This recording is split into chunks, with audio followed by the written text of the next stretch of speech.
Important update about YouTube playlists. Hey everyone. We've received many messages asking why our YouTube playlists aren't showing up. Do we create YouTube playlists? Yes, we absolutely do. So why can't you see them? Honestly, we're not sure. We've been in contact with YouTube support for several months now, but we still haven't received a clear answer or solution. After much discussion, our team has decided to take matters into our own hands. We believe the issue might be related to the number of playlists we've created on a single channel, possibly too many. Our solution? We're launching 2 additional YouTube channels, giving us a total of 3. This way, we can organize our audiobooks better and avoid the playlist visibility issue in the future. This change only affects our YouTube audience. If you're a patron supporter, you can still access all our audiobooks by visiting the collection menu on Patreon. Thanks so much for your time and continued support. Happy listening, Ritsuka. Roman nearly lost his mind over your situation, so he's a bit scattered right now. Da Vinci began, offering a quick rundown. I'll ask a few questions, and you just answer me, alright? Okay, Da Vinci-chan. Ritsuka agreed with a nod. Good. First question, did you just encounter enemies in the 7th singularity and suffer serious injuries? Da Vinci cut straight to the point. Yes. I was surrounded by a ton of magical beasts and almost died. Ritsuka admitted, a shiver running through her as she recalled the ordeal. I figured as much. Da Vinci nodded, unsurprised. As the universal genius, she trusted her inventions. The mystic codes and vitals trackers. Implicitly. The data from earlier had already painted the picture. Second question, where's Mash? Why isn't she with you? Ritsuka's head dipped, her mood darkening. I don't know. We got separated the moment we arrived in this singularity. I have no idea where she is. I see. Then. Mash is missing? What happened out there, Ritsuka? Before Da Vinci could press further, Roman shoved back into the frame, his composure crumbling at the news of Mash's disappearance. Calm down, yelling won't solve anything. A new voice cut in. As Roman floundered in panic, Roy stepped up beside Ritsuka, ruffling her red hair with a playful hand.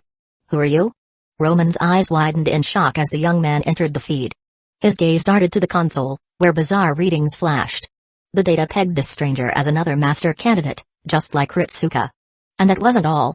As the youth registered on the sensors, the mana detection gauge spun to its limit, emitting an odd hum. Had Roman not triple-checked the results, he'd have dismissed them as a glitch. This was unbelievable. With that kind of mana. What are you? Human Grail? Roman blurted, incredulous. Chapter 179, 179 Human Grail. A Human Grail? Roy's brow creased at the odd label. A Human Grail? What kind of bizarre nickname is that? Stop slapping weird titles on people. I'm just confident in my mana reserves, that's all. Confident? Roman's voice spiked with disbelief. Do you have any idea what level your mana capacity is at? Even the grails stored in Chaldea might not match what's coursing through you. And according to the readings, this isn't even your limit. Your body's generating more mana every second. How is that remotely normal? Roman looked like he'd seen a ghost, utterly unconvinced by Roy's casual dismissal. The man before him radiated suspicion and danger at levels that threatened to break the charts. If judged by mana volume alone, neither the demon god pillars nor the goddess Rong Ominiad from the 6th singularity held a candle to this guy's sheer terror. Ritsuka had barely stepped into this singularity before encountering what felt like a final boss. And with Mash missing, Roman was powerless to help despite his spiraling panic. If this stranger turned hostile, Ritsuka wouldn't stand a chance. For now, all he could do was probe this enigmatic youth and pray he wasn't an enemy. My identity's not important, Dr. Roman, or anyone else at Chaldea. Roy said evenly. Just think of me as an ally here to fix the singularity. As for who I am. He raised his left hand, displaying the command spells etched on its back for all of Chaldea to see. My name's Roy. I'm a master here to mend this singularity. And the one who pulled this girl back from the jaws of death. I saved her from those beasts and healed her wounds. And the Carney you detected? He is my contracted servant. Is that so? Roman murmured, mulling it over before glancing at Ritsuka beside him. Ritsuka, is he telling the truth? Yes, doctor. This guy saved me. Ritsuka confirmed with a nod. Though Roy carried an air of mystery, her gut told her he wasn't a bad person. He'd saved her life. That alone kept her from doubting him. She just hadn't expected her rescuer to be another master. The realization hit her with a jolt of astonishment. Since joining Chaldea, she and Mash had tackled 6 singularities and restoring human order. They'd met countless heroic spirits from different eras, but never another like her. According to Roman, The explosion orchestrated by Professor Lev had left all 48 masters near death, sealed in stasis pods. She'd been the last human master standing. And now, another had appeared. Surprise mingled with a flicker of warmth. An odd joy at meeting someone like herself. So, if I may ask, how exactly did you arrive at this? Roman began, the initial clamor settling as he prepared to dig into Roy's story. But before he could finish, Chaldea's detection system blared with a sharper, more urgent alarm. Roman snapped into routine protocol. Trouble. Ritsuka, Roy. Heads up. Our instruments just picked up multiple anomalous mana signatures closing in fast. They're targeting you. More beasts? Ritsuka's face drained of color, tension seizing her anew. Having just survived a beastly onslaught and a brush with death, she was on the verge of developing a phobia. The news sent an involuntary tremor through her. Humphrey. Same tired script, huh? Roy muttered, a stark contrast to her dread. His ice-blue mystic eyes flicked toward the distant sky. Karna's earlier carpet bombing had all but wiped out the local beasts. Even if some stragglers were drawn from afar, this sudden surge didn't add up. Unless there was another explanation. High above, Karna's gaze burned toward the approaching threat, his arm rising to strike them down. But Roy's voice rang through the command spell, issuing a new order: stand down. Watch from above or hide. Your choice. The mastermind behind these beasts is coming. Without a word of protest, Karna nodded, ascending higher to faithfully carry out his master's will. Noticing Ritsuka's unease, Roy rested a hand on her shoulder, his tone soft and steady. Don't worry. With me here, those beasts won't touch you. Ritsuka murmured, stealing a glance at him.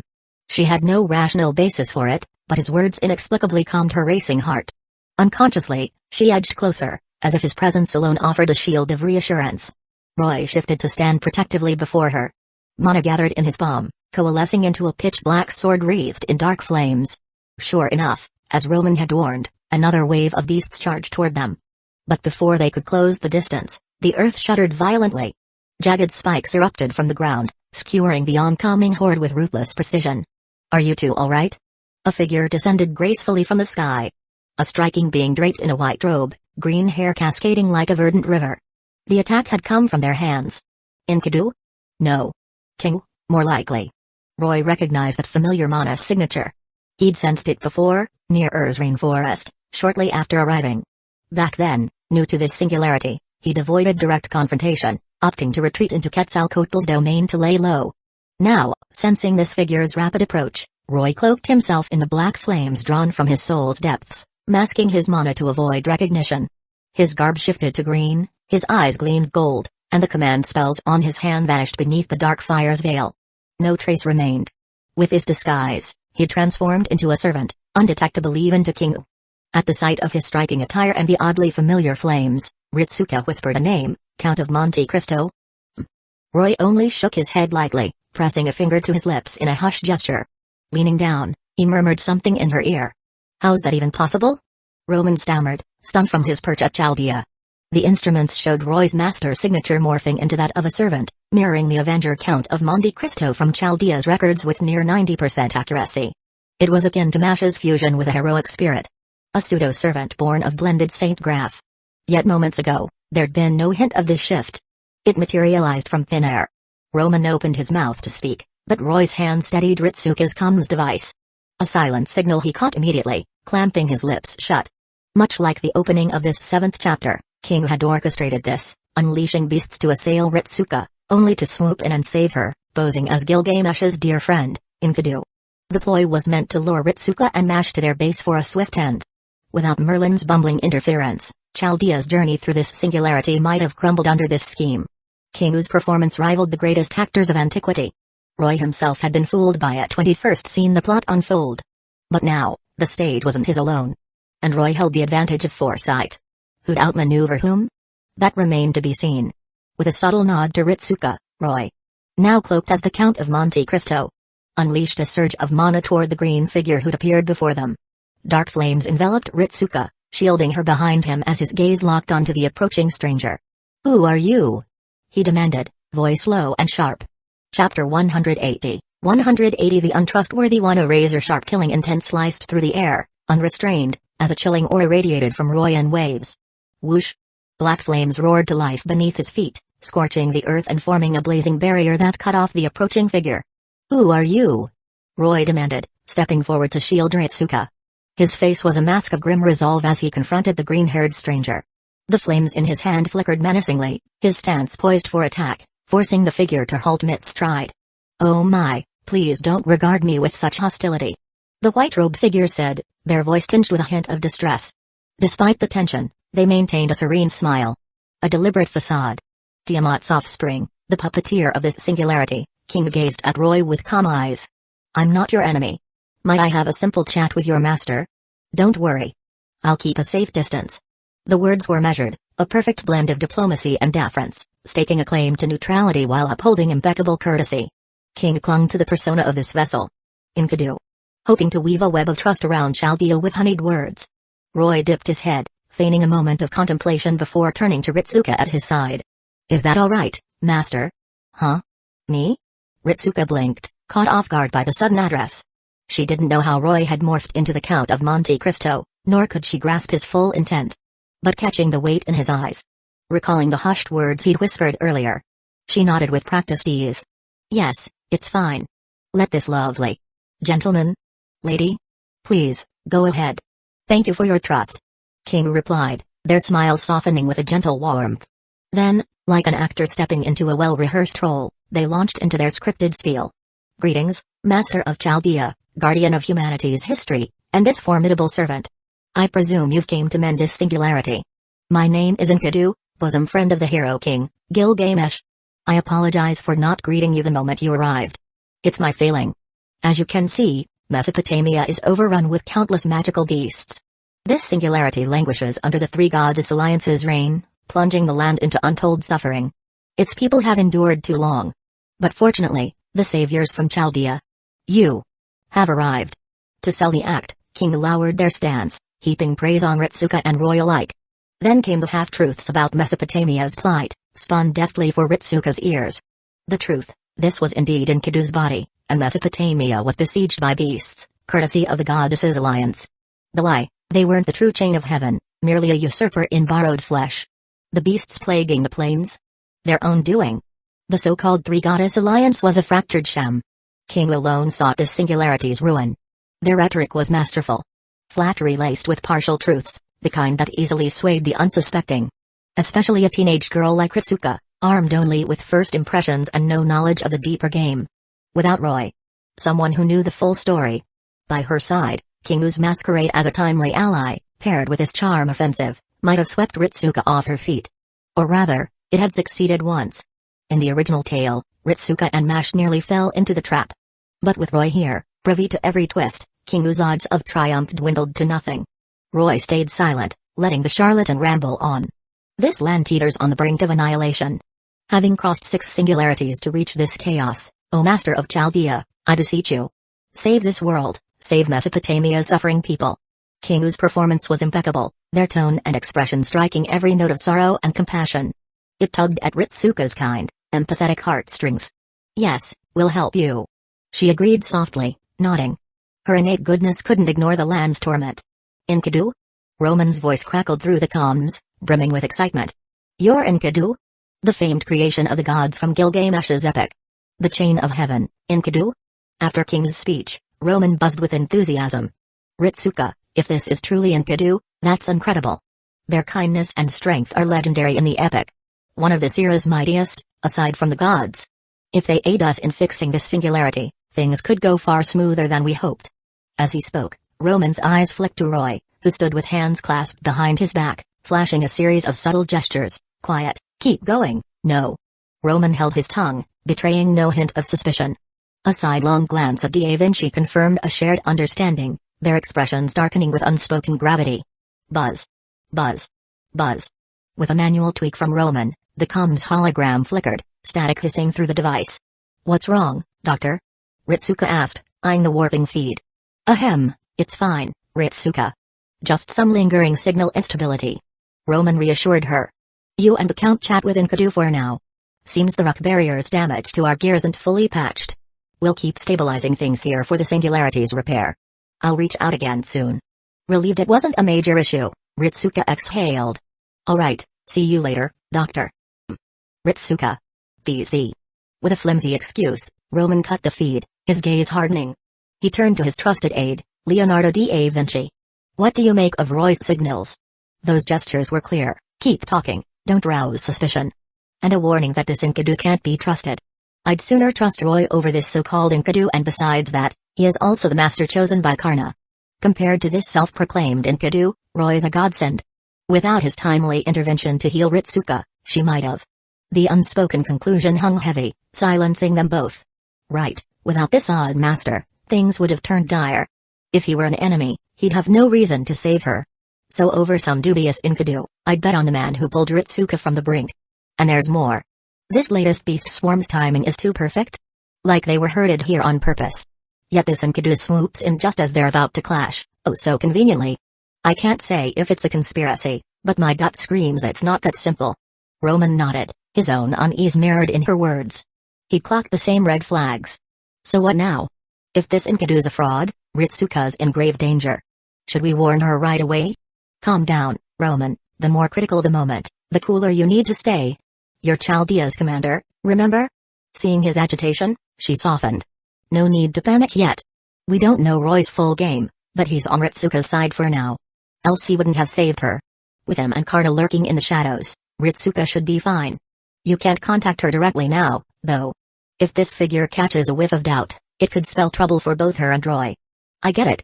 Roman murmured, nodding. His fists clenched as he stared at the screen, a flicker of helplessness in his eyes. Ritsuka had lost Mash upon arrival, danced with death, and now faced a veiled threat. All while he, Chaldea's commander, could offer no aid beyond the basics. He had to pin his hopes on a stranger he'd just met. The gnawing powerlessness tore at him, a bitter pang for a leader. I don't know where you came from or what you stand for, Roy. But for now, I'm counting on you. Chapter 181, 181 Old Fox. Unlike Roman, who was nearly losing his mind back at Chaldea, Roy and Fujimaru Ritsuka began walking side by side with Kingu across the plains of Mesopotamia. As they walked, the group chatted casually. Kingu, ever the schemer, slipped in subtle, fabricated bits of misinformation, occasionally weaving tales of a made-up past to gain the trust of Fujimaru Ritsuka and Roy. Listening to stories about Gilgamesh and Enkidu, albeit told through the mouth of a parasite, Roy couldn't help but feel a deep sense of irony. During this stretch of the journey, Roy refrained from using any magical means to relay information to Ritsuka. Instead, while King led the way ahead, he discreetly reached out and lightly traced a few lines on Fujimaru Ritsuka's back, subtly passing along additional hints. That tickles. Ritsuka wasn't the type of dim-witted master one might assume. As someone who had made it this far as humanity's savior, she had her own unique strengths. Noticing Roy's little gesture, she didn't make a fuss. She simply nodded slightly, accepting the intel while continuing her nonchalant conversation with Kingu. Mr. Enkidu, are you a servant? Roy asked at one point. A servant? No, I'm not. King replied, shaking his head as he led the way.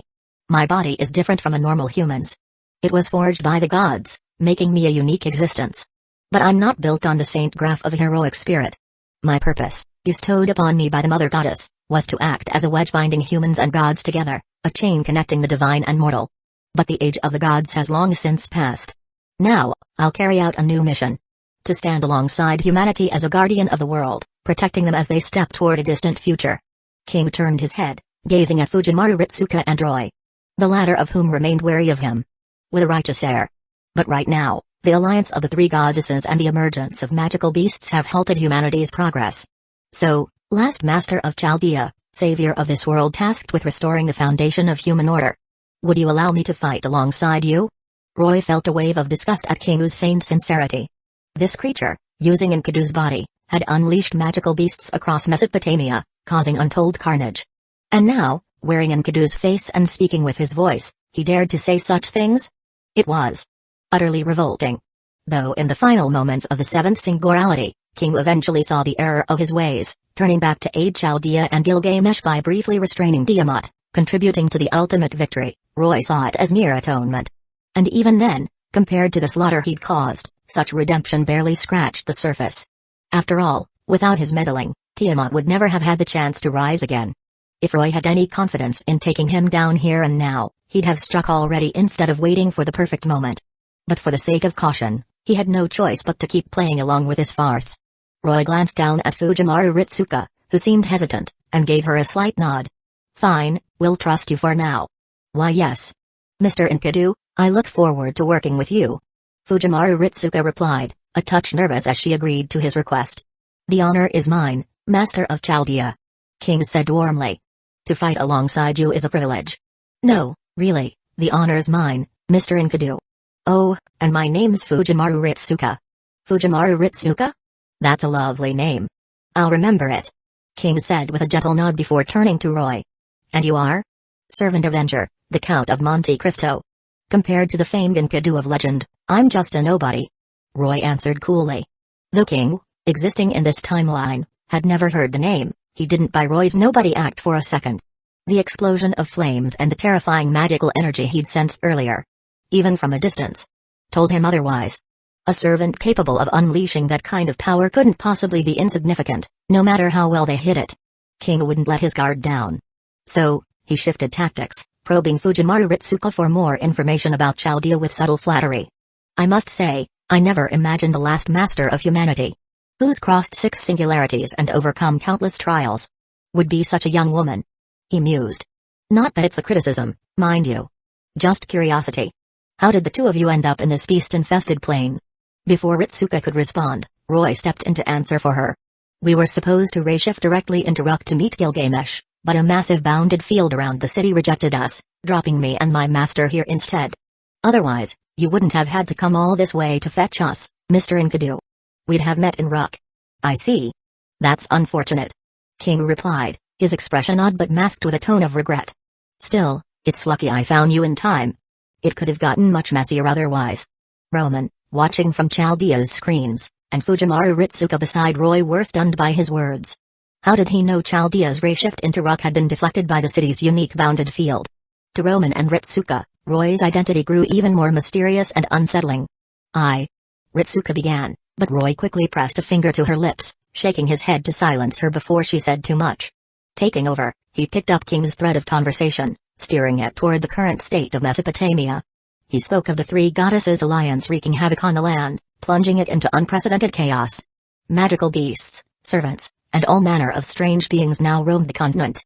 The 2 foxes, one older, one younger, continued their verbal sparring, each calculating and scheming beneath their friendly facades. Behind them, Fujimaru Ritsuka and Roman at Chaldea listened intently, hoping to glean some intel from their exchange. The identities of these 2 were too murky, too dangerous. Chaldea couldn't risk taking a side or revealing that Mash had gone missing. Not when it might put her in jeopardy. The best course would be to slip away from these 2 threats and rendezvous with Mash immediately. But that was easier said than done. Even if Ritsuka could escape from a god-forged weapon and a being who was both master and servant, how could her fragile human body survive this beast-ridden Mesopotamian plain alone? Fleeing would only trade one danger for a worse fate. For now, Fujimaru Ritsuka had no choice but to stick with Roy and King. A fact both she and Dr. Roman understood all too well. So she held back, refraining from any reckless moves. After walking for a while, King, still leading the way, suddenly stopped. He guided them up a steep cliff, then pointed downward for them to look. Below stood a towering, majestic black wall, stretching endlessly like a marvel of human engineering. But more shocking than this wonder was the bloody scene unfolding beneath it. Rather than explain it in words, I thought it better to let you see the true state of Mesopotamia with your own eyes. King said gravely. This is Ruk's miracle of humanity. The beast front, Babylonia. Roman, watching the dense cluster of red dots multiplying on Chaldea's screens, could hardly believe it. Each dot represented a magical beast's life signature. With numbers like these, there had to be tens of thousands of them. Fujimaru Ritsuka, too, stared in stunned silence at the surging tide of beasts below. Countless monstrous creatures slammed relentlessly against the great wall of stone and human resolve, where death and sacrifice played out every moment. This is the beast front, Babylonia. King explained, gesturing to the people atop the wall. A fortress forged from the flesh and will of surviving humans, tirelessly holding back the ferocious assault of these creatures. The willpower and determination of humanity are incredible. Even in such dire straits, they summon terrifying resolve. Growing stronger the more they fight. But can a wall like this really hold against an assault of this scale? Ritsuka asked, curiosity tinged with doubt. This front has stood firm for half a year already. King replied. So stubbornly, in fact, that even I've started to grow tired of it. Huh? Mr. Enkidu, what did you just say? Ritsuka's eyes widened. Realizing his slip, King quickly shook his head. Nothing, just a passing thought. Seeing lives lost every moment on this battle line. Even I can't help but feel uneasy. Oh, I see. Enough of these grim topics, Master of Chaldea. King said with a smile, deftly redirecting the conversation as Ritsuka's suspicion flickered. Next, I'll take you to Rock. Roy nodded slightly, not objecting to the suggestion. Yes, let's move quickly. I've got a little surprise waiting ahead. King picked up the pace. With a small nod of approval, Roy followed steadily behind with Fujimaru Ritsuka, signaling King to keep leading. King, of course, didn't refuse. He forged ahead, plotting to lure these fools from Chaldea to the temple where he could deal with them slowly. But in the split second he turned away, the fake smile vanished from Roy's face, replaced by a glint of something brilliant in his eyes. A strange, unsettling grin crept across his features, sending a shiver down Ritsuka's spine. Yet, unbeknownst to her, the same smile had faded from Kingu's face as he led the way. Perfect? Just a little closer, and I'll send you to your rest. The old fox and the young fox shared the same unspoken thought. This time, neither said a word. Chapter 182 Temple of Blood. Roy and Fujimaru Ritsuka continued their trek across the Mesopotamian plains alongside Kingu, who remained wary of the enigmatic green-clad servant at Ritsuka's side, whose depths he couldn't fathom. For now, Kingu refrained from making any rash moves. He kept guiding the pair toward the Blood Fort Andromeda. Unaware of the full picture, Ritsuka had little choice but to follow, while Roy, harboring his own plans, trailed behind with a smile, revealing no cracks in his facade. After traveling a considerable distance, Ritsuka began to sense something off. She lightly tugged at Roy's sleeve, lowering her voice as she leaned in. Count, this path feels like it's taking us further from our destination, right? Roy turned to her with a knowing look. Yeah. By now, King had led them into a dense jungle wrapped in thick vegetation. Stepping into this unnaturally tense forest heightened Ritsuka's unease. If Roy weren't by her side, her body might have already started trembling uncontrollably. The sensation here mirrored the dread she'd felt on the plains when ambushed by magical beasts. Her instincts screamed that something deeply dangerous lurked at the heart of this jungle. Oh, don't worry, Master of Chaldea. This is the safest route to Rock, King said, sensing her discomfort. To avoid arousing suspicion, he turned around, flashing his signature warm smile. He pointed toward the forest's end and explained, with magical beasts roaming all of Mesopotamia, traveling overland is incredibly risky. But at the edge of this forest lies a river with an operational port. Gilgamesh left a small boat there for us. Take it, and the waterway will lead you straight to Rock with ease. Is that so? Though Kingu's reasoning sounded plausible, Ritsuka's expression remained tinged with doubt. She couldn't shake the feeling that things weren't so simple. Beside her, Roy wore a smile as well, though this time it curved higher than before, his gaze toward King carrying a hint of amusement. He knew full well that the so-called dock and boat were fabrications spun on the spot. The jungle's depths housed the stronghold of the Queen of Magical Beasts Gorgon. The Blood Fort Andromeda. In the original tale, Fujimaru Ritsuka and Mash were supposed to encounter Merlin here after following King, leading to their rescue and eventual arrival in Rock. Though Merlin hadn't shown himself yet, Roy could sense his presence nearby. And his own servant was already lying in wait within this forest. The flower tucked in his pocket had begun subtly signaling him. There was no need to keep up the act any longer. Roy gave a slight nod, gesturing for King to lead on. So close to success, King suspected nothing. His mind was consumed with luring these two to the Blood Fort Andromeda, where he'd turn them into bait for the blood pool. There's no dock or boat at the end of this forest, King thought smugly. Just your graves, foolish Master of Chaldea. But as he turned to continue leading, the pair behind him fell silent. A strange floral scent wafted through the air, followed by a flash of black flames streaking through the jungle. A sudden, visceral sense of danger flooded King's mind. Not good. Thanks to the exceptional reflexes of Enkidu's body, King instantly realized something was wrong. He leaped to evade, but the black streak behind him moved faster still. Before he could escape, Roy, wreathed in black flames, closed in, his hand lunging straight for Kingu's chest. Roy's target was clear, the holy grail within King's body. What? What are you doing? King gasped. Whoosh. Midair, King raised his arm, and chains erupted from his sleeve, surging toward Roy to bind him. At this range, the instantaneous chains of heaven were unavoidable. Roy, not truly the Count in essence, couldn't match the Count's mastery of godlike speed. When the sneak attack failed, he had no choice but to pull back before the chains could ensnare him, abandoning this rare opportunity. You knew all along, didn't you? King spat, realizing what had just happened. Shame and fury turned his pupils violet as he dropped the Enkidu charade entirely. He'd been played by this mortal. Roy had known his identity and purpose from the start. Even the grail within him. All the impeccable acting he'd put on had been nothing more than a clown's farce in Roy's eyes. The thought ignited rage in King's mind. "What's going on?" Ritsuka exclaimed, stunned as the two suddenly clashed. "I don't know the details, but Ritsuka, this fight's beyond you. Hide now." Dr. Roman's voice crackled urgently from Chaldea, desperate to get her out of the combat zone. It wasn't just these two. Two more powerful magical signatures had flared up in the forest, more servants were closing in. "No more hiding, huh?" Roy taunted, his expression laced with mockery as he eyed the furious King. "Your acting wasn't half bad. I figured you'd keep up the Enkidu persona till the end. Never thought a self-proclaimed superior creation like you would stoop to such cheap tricks. Humphrey. Acting's just a shortcut. An improvised mimicry of your kind." King sneered. "I didn't expect you to see through it from the beginning." "Who are you, really?" King's gaze bored into Roy. As he demanded answers, chains shot from his sleeve again, golden serpents writhing toward Roy to bind him. "Who am I?" "Good question, but I don't owe you an answer. Call me whoever you like. Though right now, I'd prefer you call me Abzu." Roy deftly parried the incoming chains, his smile unwavering as he mocked the green-clad imposter. "You're dead." The name struck a nerve, and King's eyes blazed with uncontainable fury. His already volatile, arrogant nature snapped under Roy's provocation. The probing he'd planned was now pointless. Daring to insult his mother? This filth would pay with his life. Raising his arm, King summoned Enkidu's power, conjuring countless sharp weapons from the earth and hurling them at Roy. But he wasn't done. In his rage, King waved again, golden ripples shimmering in the air behind him. From the golden pools erupted a torrent of chains. Bang! Bang! Bang! Bang! Bang! Like a tempest, the relentless chains and weapons tore through the surrounding forest with ease. Every move King made carried devastating force, aimed solely at crushing Roy dead. "Geez, King-chan, losing your temper already? Quite the short fuse," Roy quipped.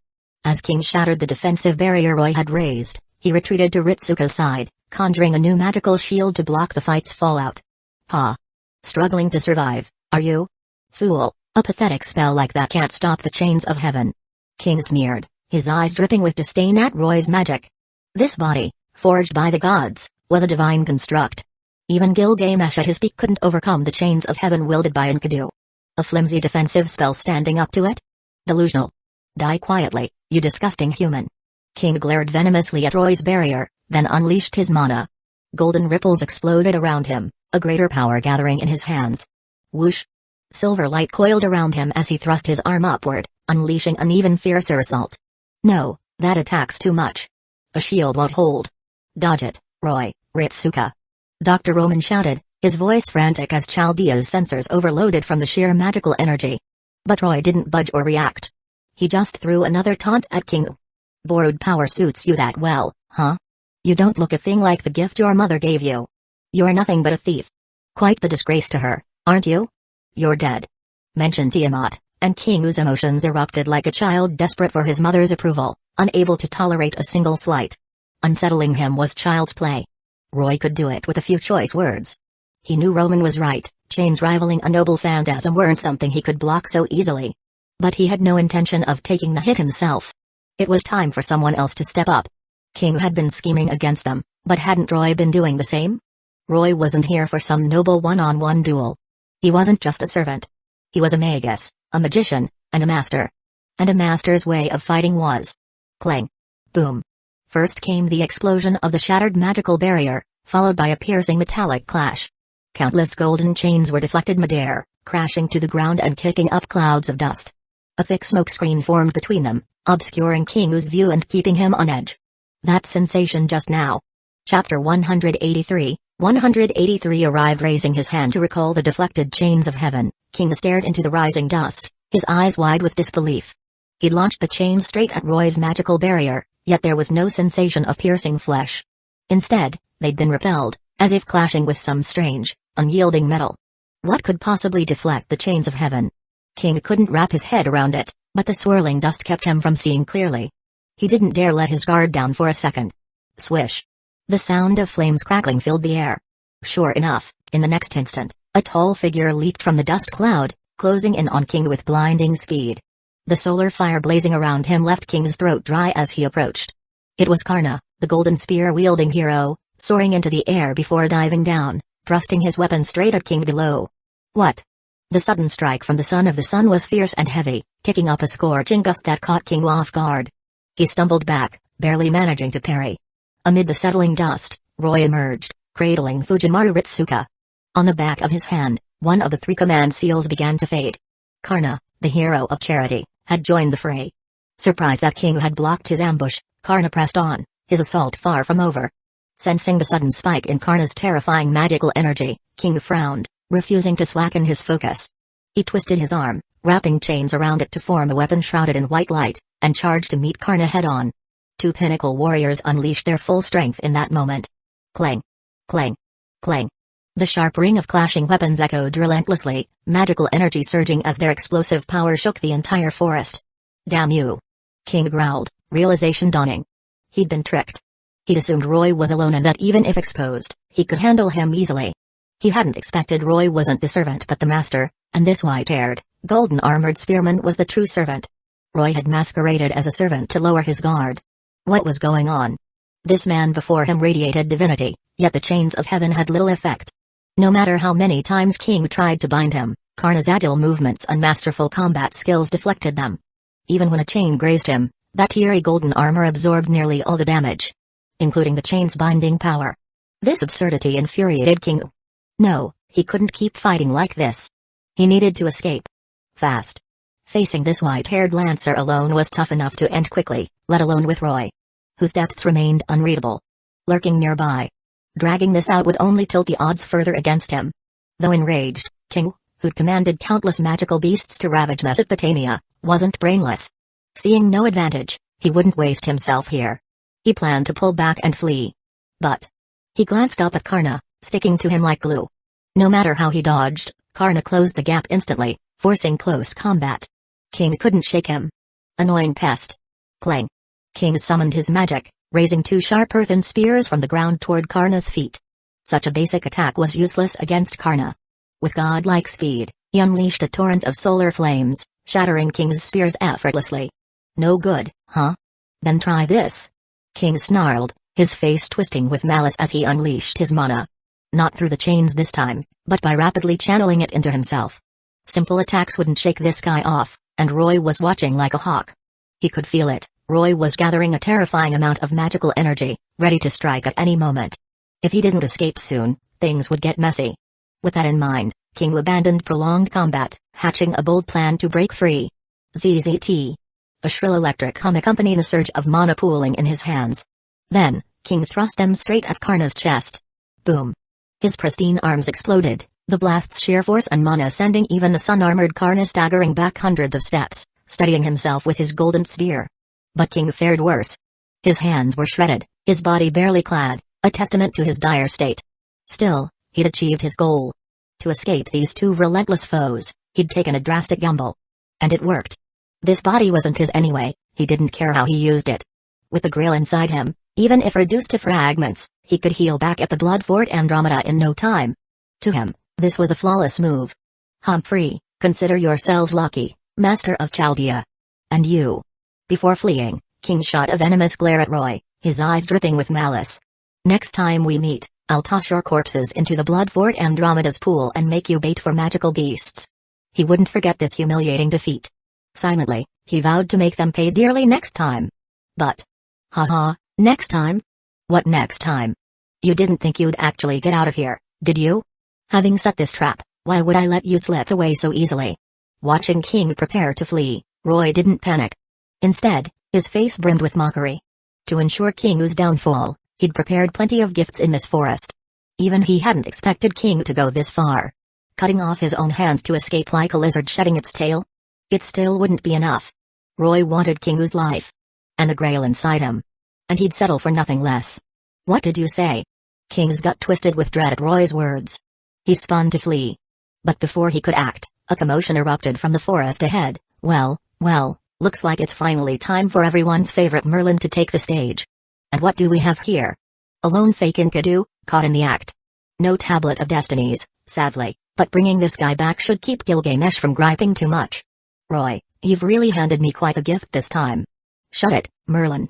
Blocking King's path were Merlin and Anna, arriving fashionably late. Joined by an unexpected purple-haired figure. Behind Merlin stood Mash, clutching her massive round shield, her tone tinged with unease. Seeing Mash, Fujimaru Ritsuka, still in Roy's arms, cried out in excitement. "Mash, you're here. Senpai." The master-servant duo from Chaldea shared a heartfelt reunion on the chaotic battlefield's edge. Eyeing the battered king and Roy's group on the other side, Merlin's gaze sparkled with amusement. "Sorry, Roy. Had to fetch another lady, so I'm a tad late. But thankfully, my entrance isn't too tardy." As he spoke, Merlin raised his right hand, slowly drawing it into his left-hand staff. In the next moment, he pulled out a standard holy sword radiating white light, gripping it firmly. The Magus of Flowers had arrived in style. Beside him stood Anna, hooded and wielding her scythe, joining Merlin to block Kingu's escape. Together with Roy and Karna on the opposite side, they formed a pincer, trapping Kingu dead center. "Where do you think you're going now, Kingu? I told you. You're dying here today." Roy no longer needed to hide his strength. He removed the pendant restraining his power, unleashing a torrent of terrifying mana. With a half-smile, he studied Kingu, whose face had darkened to its limit. No more words were needed. Save for Mash, who rushed to shield Ritsuka, the group exchanged a brief glance, then moved. Striking as one at Kingu, caught in the middle. Chapter 184, 184 Eccentric. In a forest now engulfed in roaring flames, the battle had come to an end. The group stood panting, the recent fight clearly having taken its toll. First, the reunited Chaldea duo. Fujimaru Ritsuka and Mash. Embraced tightly, sharing tales of their time apart. Unlike Ritsuka, a mere human, Mash was a demi-servant crafted by Chaldea, her resilience and combat prowess far beyond mortal limits. Though she'd faced magical beast attacks on the Mesopotamian plains, her exceptional strength kept her from the despair Ritsuka had endured. She fought her way through encircling beasts, heading in a specific direction across Mesopotamia, searching for signs of Ritsuka along the way. During her journey, Mash encountered a mysterious figure claiming to be Merlin, the Magus of Flowers. An eccentric guy. Merlin called it a delightful chance meeting. But given his breathless state, Mash suspected it was no coincidence. He'd likely raced from afar to find her. Though questions lingered, urgency left no time for Merlin to explain further. Roy's trap to ensnare King was about to spring, and he had to join the fray. Trapping King was a high-stakes plan with immense potential rewards. Merlin couldn't sit it out. Promising to reunite her with Ritsuka, Merlin led Mash on a grueling, hours-long sprint across the Mesopotamian plains. Thanks to his illusions cloaking them from the beast's senses, they cut straight through the horde, arriving just in time for Roy's scheme to join the battle. Surveying the wrecked undergrowth and the forest ablaze around them, Roy and Merlin, meeting in reality for the first time, locked eyes and burst into laughter. "Ha ha ha ha, long time no see, Roy. Our first real-world meeting, at last. You too, Merlin. It's been a while." Their first physical encounter brought mutual joy. Merlin doffed his hood, beaming at Roy, then coughed lightly before flashing his signature cheeky grin. "Now, to business, my friend. I hope you'll shower me with praise like Chaldea's master. My timing was impeccable. Solving that little crisis just now." "Yes. Thank you so much for your help." Hearing Merlin, Mash, still hugging Ritsuka, turned and formally thanked the odd man who'd brought her here. Ritsuka followed suit. "Thank you so much. Well, it's been ages since I last swung a holy sword, but it seems my swordplay's still pretty sharp, huh?"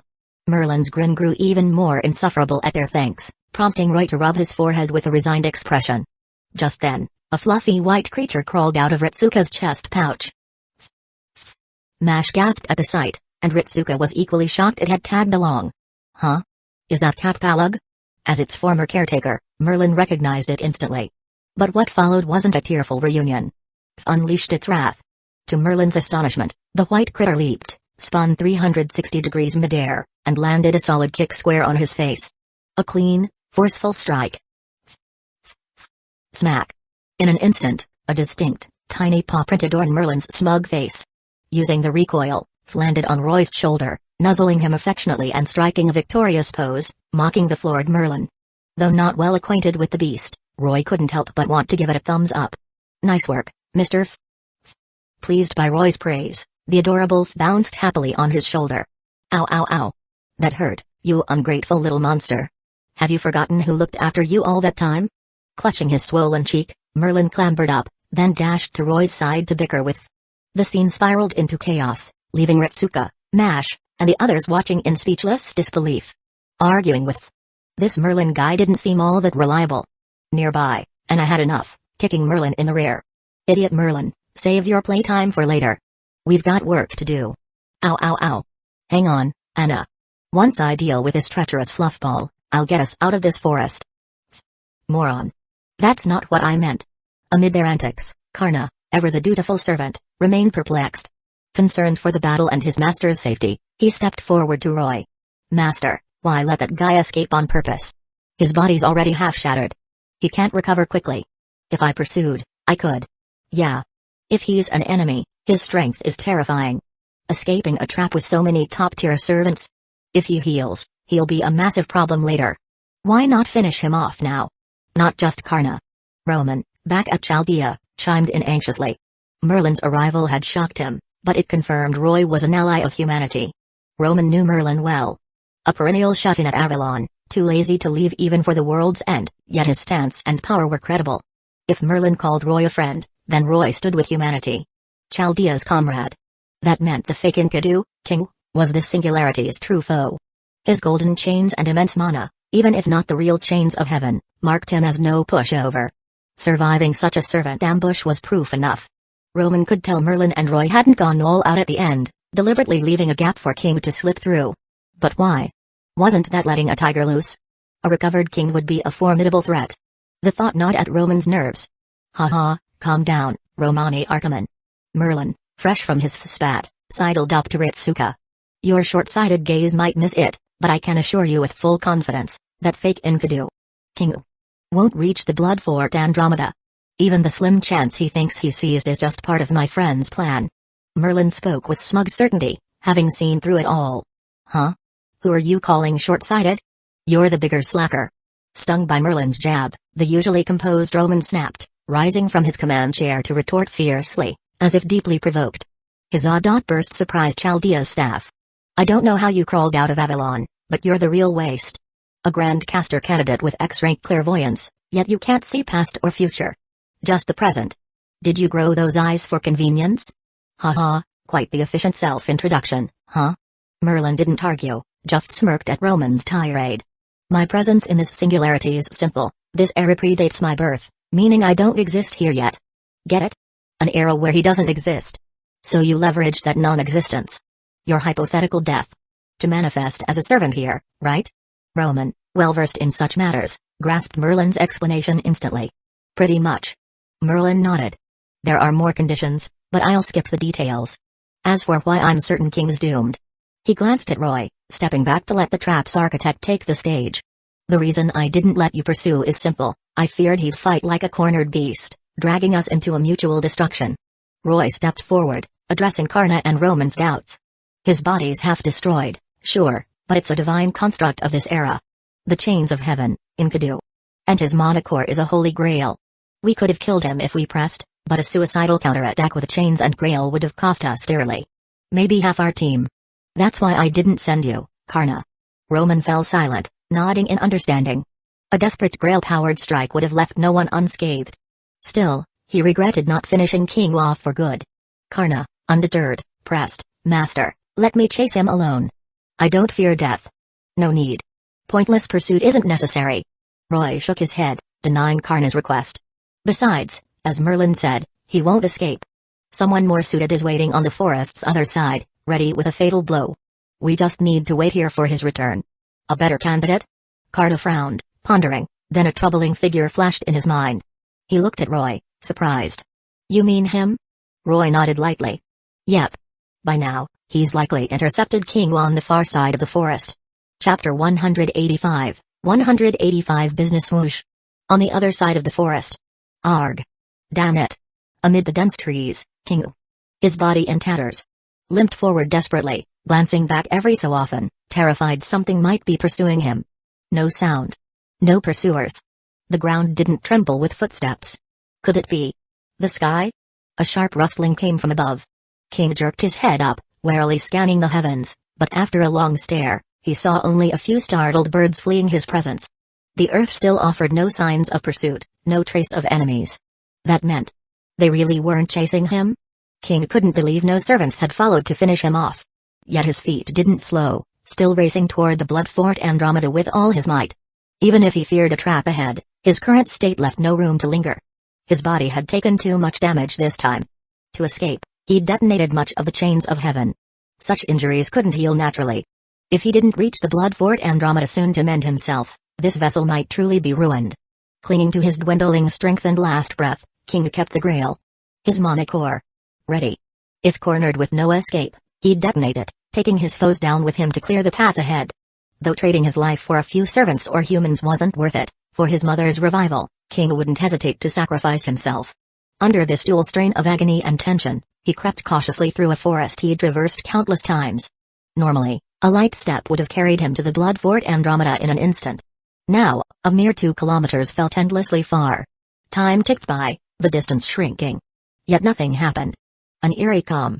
The closer he got to the blood fort Andromeda, the more unease gnawed at King. Paranoia gripped him. Behind every tree or rock, he imagined Roy had laid an ambush, prompting cautious checks. Once proud and haughty, he now resembled a cornered human. Jumpy, startled by every rustle or gust. But nothing occurred the whole way. This uncanny stillness baffled him. He couldn't fathom why they'd let such a golden opportunity slip. Neither pursuing his crippled form nor setting traps on his route back. They'd just let him go? Impossible. Yet there it was, less than 2 kilometers away. The blood fort Andromeda's outline, visible to the naked eye. The forest thinned, giving way to a cave, the beast lair, the blood fort Andromeda. The scene screamed one truth. He'd escaped certain doom. Great, fantastic, incredible. Elation surged within King, uncontainable. They must have feared losses, dreading he'd detonate the Grail and chains of heaven in a mutual destruction. That's why no one chased. A stretch, perhaps, but it was the only explanation that fit. Ha ha ha. Worthy of humans, the vilest race, failures abandoned by mother. To survive, they'd stoop to such absurdity. Imagining their hesitation splitting them apart, King roared with laughter, reveling in mocking their cowardice. Laughing, he staggered toward the tantalizingly close blood fort Andromeda. Reach it, and he'd be saved. Once inside, no one, not even pursuers, could kill him. Master of Chaldea, just you wait. This isn't over. Once I recover, I'll. The blood fort Andromeda loomed nearer. A few more steps, and he'd be there. Then, his vision flashed wide. The solid ground beneath him buckled, his momentum unstoppable, and he crashed into it. Thud. A dull impact. Mud filled his mouth, jagged stones tore at his already broken body. What happened? What happened? What the hell happened? Questions flooded King's mind. The ground hadn't risen. He'd collapsed, a mere 100 meters from the blood fort Andromeda. How? The earth had signaled no ambush, no pursuit. Where had this sudden attack come from? Whoosh! A golden-haired servant materialized, leaping down from a high branch, his left hand gripping a strange, steaming pistol. The chains of heaven couldn't pierce his disguise. Unless he chose to reveal himself, not even Quetzalcoatl could find him. What, my aim's pretty spot on, isn't it? Indeed, Kingu's chest had been pierced by a shot from his custom firearm, collapsing him powerless to the ground. Per Roy's orders, Tezcatlipoca had waited near the temple to finish this hunt. Though Roy had warned him not to use modern guns for the kill, urging him to rely on the skills he'd used against Quetzalcoatl, ensuring Kingu's defeat and the retrieval of his body and Grail. This was a blatant distrust of his marksmanship. Sure, his aim was a bit hit or miss, but it worked sometimes, right? And with a prime target like Kingu, how could he resist?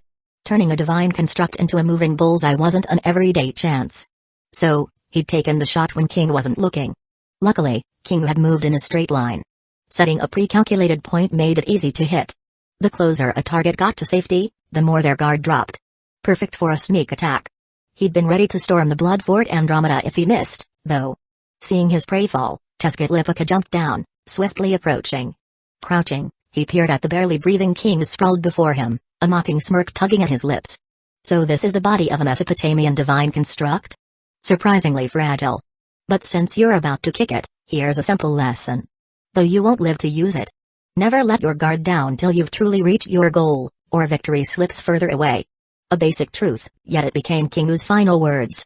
He couldn't speak, couldn't resist, lacked even the strength to detonate the Grail. A lamb to the slaughter. Like the humans he'd once butchered, weak, helpless. Tezcatlipoca's bullet wasn't ordinary. It was specially crafted. Even divine constructs couldn't heal quickly from its wounds. With that, he lost interest in chatting with his quarry. Time to wrap up Roy's job, quick and clean. He bent down, raised his arm, and drove it into Kingu's back. Crack. A sharp sound, like shattering porcelain, rang out as his hand plunged in. King U's eyes widened, his last spark of life fading the moment Tezcatlipoca yanked out the grail. The chains of heaven. Enkidu's body became an empty husk once more, lying still before Tezcatlipoca. Oh, this is the grail? A monocore packed with power. Neat trick, but useless to me. I'll hand it to the master and trade it for some vehicles from their era. Toying with the grail briefly, Tezcatlipoca tucked it away with a shrug. Compared to this pointless trinket, swapping it for modern guns or rides sounded way more fun. Sensing an odd presence, he glanced at the looming blood fort Andromeda, raising a brow. Then, just before a massive shadow emerged from within, he slung Enkidu's body over his shoulder, turned into faint smoke, and vanished. No point facing that thing head-on. His master's task was done. He didn't do extra work. He hated pointless effort. Compared to the fake Shanes he'd just killed, that monster inside was just a bigger pawn. Taking it out might spark some nasty ripple effects. It wasn't time to deal with that beast yet. Better left to the master and crew. If they insisted he handle it, he wouldn't say no. For the right price. Business was business. Fair and square. He did what he was paid for, nothing more, nothing less. Chapter 186, 186 Muddy Huh. What a useless fool. That idiot king got taken out so easily. And the grail we gave him was snatched by Chaldea. What now? In the boundless expanse of imaginary number space, a temple aglow with radiant light stood alone. This was the palace of the king of Magecraft, his mightiest bounded field noble phantasm, the grand temple of time. Beneath the vast, pristine pillars, a figure claiming to be King Solomon rested his chin in his hand, pondering the unusual events unfolding in the seventh singularity. Even he hadn't expected King U's abrupt demise. Below, the demon god pillars erupted in outrage over King U's arrogance. How he tried to intercept Chaldea's master only to lose his head for nothing. Self-important moron couldn't even read the situation. Not only did he die before Tiamat's revival, but he handed our grail to Chaldea too. At this rate, the seventh singularity falling is just a matter of time. Forget critiquing that fool. We need to figure out what's next. That mysterious master who appeared out of nowhere is no pushover. Contracted to Karna and that inscrutable blonde servant. Gorgon alone can't hold them off. Tiamat's revival needs time and mana, but with King gone and the grail lost, her awakening's been delayed. We need a plan. You're right. We must act. But where'd that weird kid come from? He's got the strength to clash with the chains of heaven head-on. I didn't think another human master besides Chaldea's would show up in this singularity. Barbados rumbled, unknown. The demon god pillars fell silent. Wild guessing won't help. Let's have the king peek into that master's background. Paimon, one of the supreme four pillars, finally offered a useful suggestion, halting their fruitless bickering. Seconded. Agreed. After a quick vote, the pillars adopted Paimon's idea, turning their collective gaze to the new king atop the white throne. Born from the remains of Solomon, the king of Magecraft, Goetia. Stared at by countless giant eyes, Goetia shook his head with a sigh, rising from his seat to deliver his verdict. I've got plans for the seventh singularity. First, it's a critical piece of our strategy. We can't just hand it over to Chaldea's lot. Send some demon god pillars to take over King U's role there. Revive him while you're at it. He's still key to awakening the primordial mother goddess. Might as well squeeze some use out of him. Revive King U? The pillars understood Goetia's orders. Even without him saying it, they'd have gone to obstruct Chaldea's master as usual. But how to revive King U? Hadn't they seen him get killed by that blonde servant through the Grail's connection? Followed by the link being severed? Enkidu's body was in Chaldea's hands now. How were they supposed to resurrect that dead fool? No need to worry about that. He's an idiot, but he's still Tiamat's child. As long as he's on Mesopotamian soil, even if destroyed by others or gods, there's a chance for revival. Goetia answered their doubts, his eyes perceiving King U's potential to return. Gorgons at the blood fort Andromeda, where some of King U's essence soil remains. It's just scraps, but enough to revive him. He won't have much sanity left. Just right for a tool. Take the grail I'll give you, gather that soil, awaken its consciousness with magic, and place it in a suitable vessel. With that, Goetia raised his hand, tossing his 3 remaining grails to the pillars below. Unlike the scheming king, he trusted his demon god pillars. His comrades. Enough to hand over the spares without hesitation. But, king, what about that human master who popped up in the singularity? Not just Karna. That blonde servant's a mystery too. Barbados, ever astute, asked before they moved out. The pillar's gaze is fixed on Goetia again. He shook his head lightly. Don't know. Don't know? Yeah. The blonde servant rings a bell, but that human doesn't appear in my sight. Even seeing him directly, I can't pierce his future or past. It's like he popped out of nowhere. No trace at all. Indeed, Goetia had been stunned when the blonde servant appeared. Unlike the pillars, blind to Tezcatlipoca's identity, Solomon's clairvoyance could see him. A grand servant. One of the 7 pinnacle heroic spirits, chosen by the root to stand atop the 7 classes. Deployed by the counter-force against beasts threatening primate life, they required exceptional prowess and legend to claim the apex of their class. Candidates weren't singular but many, selected based on the era's transcendent threat. His presence meant a beast. Evils of humanity would emerge in this 7th singularity. King dying to him wasn't unjust, nor did it surprise Goetia. But that human shocked him more. A soul so pure, so grand, with a future beyond comprehension. He'd tried to probe Roy's origins with clairvoyance. Nothing but darkness. He saw nothing. Even his vaunted X-rank clairvoyance couldn't glean a shred of his past. It baffled Goetia, yet he was powerless to change it. Even your eyes can't see him? Goetia's answer stunned Barbados and the pillars. Yeah. Can't see, can't pierce, can't clarify. It's bizarre, riddled with dissonance. Like he just appeared in this world out of thin air. Goetia rose from his throne, descending the steps slowly. If not for the 7th singularity's uniqueness, and my need to stay here stabilizing the Grand Temple of Time, rash moves would ruin the plan. I'd love to visit that singularity myself and meet this enigma. Should we capture him and bring him to the Grand Temple of Time for you, King? Capture him? Haha, no need. I'm just curious. He's not that important. Goetia waved off the suggestion. He'd seen Roy's strength. Briefly clashing with King showed he rivaled top-tier heroic spirits. With a premier servant and a grand servant guarding him, snatching him from the 7th singularity would cost too many pillars. He doubted they could even nab him from Tezcatlipoca's grasp, even altogether. He wouldn't risk his pillars on a whim like that. Enough chit-chat. Time's about up. Get moving. Goetia's gaze sharpened. He lifted a hand, sketching a simple mission outline in the air with mana. That blonde servant's dangerous. Not your fight. If you run into him, don't engage. Run. I won't blame you. Dangerous? Even all of us together can't take him? The pillars reeled at the warning. They weren't weak. On par with first-rate servants. Individually, they might not match Karna, Ardana, or Enkidu, but combined, their power multiplied. Even then, no chance against that blonde?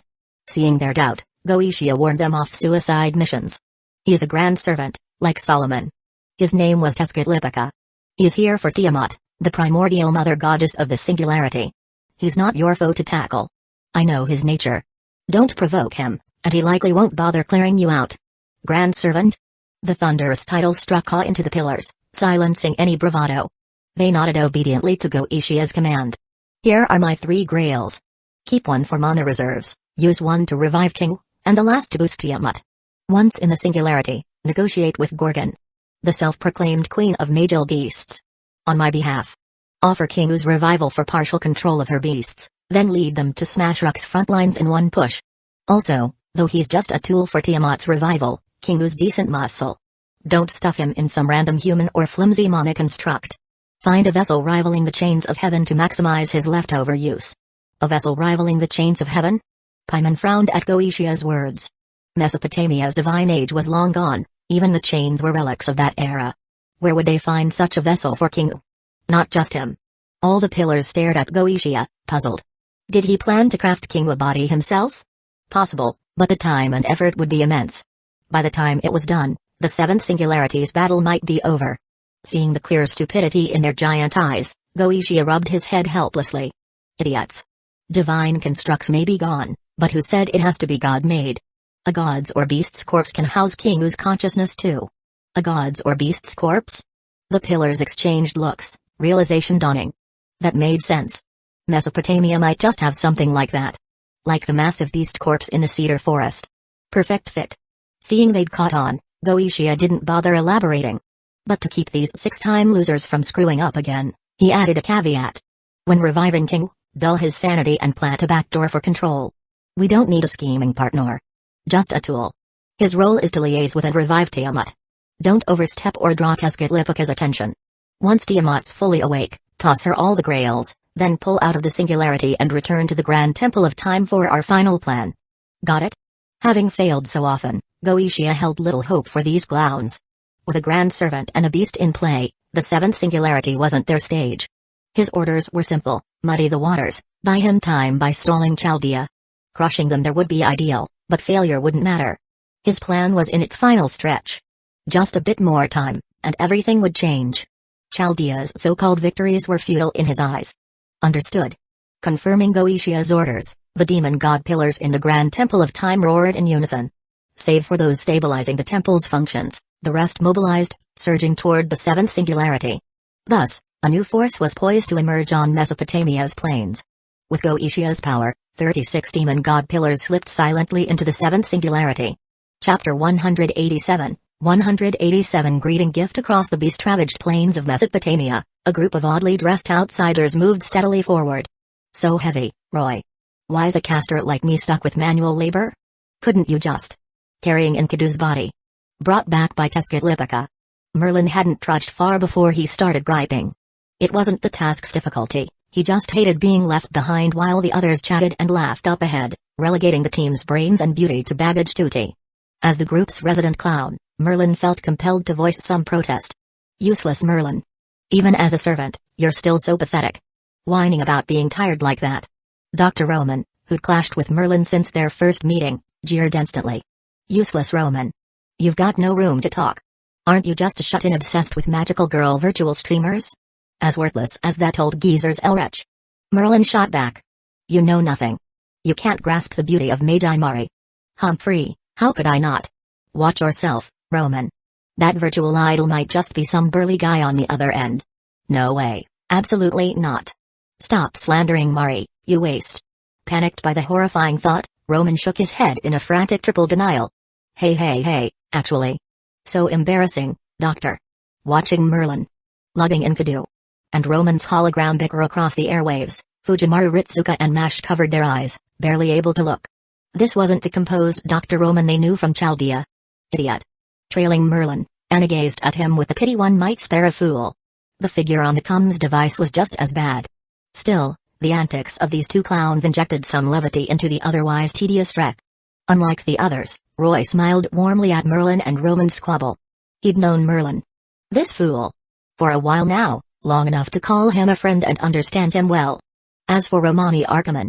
Unlike Ritsuka and Mash, who didn't know him deeply, Roy. Having cleared FGO's first arc. Knew Roman's truth. Roman's first impression was a slacker who hogged rooms, loved slacking off, virtual idols, and strawberry cake. A textbook shut-in. But his true identity was far from simple. Only after conquering the Grand Temple of Time did Roy uncover this staggering revelation. Dr. Roman was the king of Magecraft Solomon. Becoming human was Solomon's wish to the Grail after aiding Mer Isberi in winning the Holy Grail War. Mer Isberi gained untold wealth to build Chaldea, Solomon became Dr. Roman. It was the first wish Solomon ever made from his heart. It was the most vital choice of his life. Compared to the anguished existence as King Solomon, these years as Roman let him feel truly alive. From birth, Solomon existed as a king by default. Listening to the Lord's voice, ruling as a wise saint king, all as if preordained.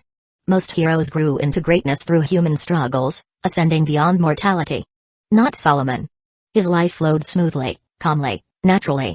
His achievements, power, and miracles were countless. He earned the adoration of endless subjects. To him, it was all expected, dull, predetermined. Everything he did. The talent to govern, the miracles he wrought, the magic he wielded, the boundless wisdom in his mind. Was gifted, imposed, false. He never lived a single second as a human. He felt like he was merely existing, not living.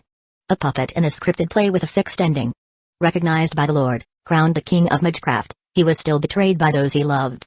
His all-seeing eyes witnessed it all. Would his life just begin inexplicably and end by the book? No. He refused. Solomon yearned to exist as a true human. Free from a dictated fate. One day, dozing on his throne, he answered the Grail's call. He appeared before Mer Isberi, and victory came naturally. Together, they stood before the Grail, each making their wish. Mer Isberi wished for wealth beyond measure, Solomon simply wanted to live as an ordinary man. Yet that wish never fully came true. The moment the almighty Solomon shed his crown's radiance to become human, Roman glimpsed humanity's future. The human order incineration. An end to mankind's story, looming at an unknown hour. It stole the freedom he'd fought to claim. Soon, humanity would perish. He strained to use his all-seeing eyes to pierce that future. But too late. He was no longer the omnipotent king of Magecraft Solomon. Just an ordinary man. Romani Archiman, a mere human. His wish granted, his desired life attained, yet no joy filled him. Only dread at humanity's doom. To avert that fate, Roman resolved to toil step by step as a mortal, stripped of divine favor, to prevent that future. He never paused, ceaselessly learning, hoping to one day fill his former role. Seeing Marisberry's elite recruits, Chaldea's masters, he felt a flicker of relief. With these kids, protecting humanity wasn't impossible. He just had to do his part. But Marisberry's death, Lev's betrayal, and Chaldea's catastrophe shattered his last shred of hope. A mere human again, he took up the banner of saving humanity once more, leading Chaldea alongside Fujimaru Ritsuka, the last master, and Mash, whom he saw as a daughter. They faced Fuiuki's Inferno, France's Dragon War, Rome's Cataclysm, the endless sea storms, America's Celtic Clash, Camelot's Round Table, Babylon's primordial goddess. And finally, the Grand Temple of Time. At the final singularity, Roman's life reached its end. Yet this man harbored no regrets, resolutely severing ties with his original sin. The ultimate evil born from his body, Beast I, Goetia, the beast of pity. Reclaiming Solomon's mantle, he returned everything. Life, soul. To God. His fate was worse than death, his soul erased, cast into oblivion's abyss. Still, Roman didn't waver. As Solomon, he never lived for himself. Now, even a single second sufficed. It was his heartfelt choice, a moment lived for himself. So Roy didn't mock Roman's goofy demeanor. Only admired it. Here, near his life's end, he still smiled from the heart. Watching Roman bicker with Merlin, Roy shook his head gently. King Solomon. That lofty title didn't suit him a half as well as Roman. Merlin, too, longed to be human like Solomon. Perhaps that's why he treated Roman this way. All right, Merlin. Hand Enkidu's body to me. I'll carry it from here. Noticing the pair's squabble winding down, Roy smiled and reached out to take Enkidu from Merlin. Huh? For real? You'll carry it for me? Merlin blinked, incredulous at Roy's offer. In his mind, Roy would have mocked him here, leaving him to lug it to Rock. Why the sudden change? Doubts lingered, but Merlin obediently passed Enkidu over. Heavy. That was Roy's first thought. Enkidu's body, a divine construct, weighed far more than a human's. It felt like clutching a coiled mass of chains. Cold, smooth. Roy-san, I can help carry Enkidu-san too. Mash offered. Thanks, Mash, but no need. I'm not that whiny waste Merlin back there. This weight's nothing to me. Roy declined, slipping in a jab at Merlin. Master, shall I carry that body for you? Karna stepped up, eager to ease his master's load. I can too. Ritsuka chimed in, stepping forward eagerly. The team rallied, offering help. Merlin, watching, fumed. Why do you all stay quiet when I was carrying it, but jump to help him? I'm pretty handsome too, you know. Maybe your aura of uselessness turns people off. Roy quipped, brushing off the other's offers. Rock's close now. I'll manage. Besides, I'm here to talk with Gilgamesh. Bringing Enkidu to him as a greeting gift fits perfectly. As he spoke, they'd unknowingly reached the main road to Rock. Gazing ahead, the towering silhouette of the beast front flickered into view. Unlike overlooking it with King from above, they now stood at its flank. Just hours from reaching it. After all that had happened. Finally. Rock. Chapter 188, 188 Goldie as Roy and his group trekked along the main road to Rock. Elsewhere, atop the highest tower in southern Rock, the Golden King on his throne suddenly snapped open his crimson eyes, sensing something. Unlike the exhaustion of prior moments, his gaze now brimmed with excitement and intrigue, a faint smile curling his lips. My king, what's wrong? You've only rested 2 minutes. There's still time before the full 10. Should I? The king waking before his break was over was so unusual that it immediately caught the attention of Siduri, the high priestess. She asked with concern, My king, has something happened again? Gilgamesh didn't respond right away, his crimson eyes fixed on the vast Mesopotamian plain stretching before him. After a long stare, he rose slowly from his throne and addressed Siduri's question. Nothing major. Just something quite amusing. For certain reasons, it seems things have shifted. Something amusing? Has Lady Ishtar agreed to protect? Siduri ventured cautiously.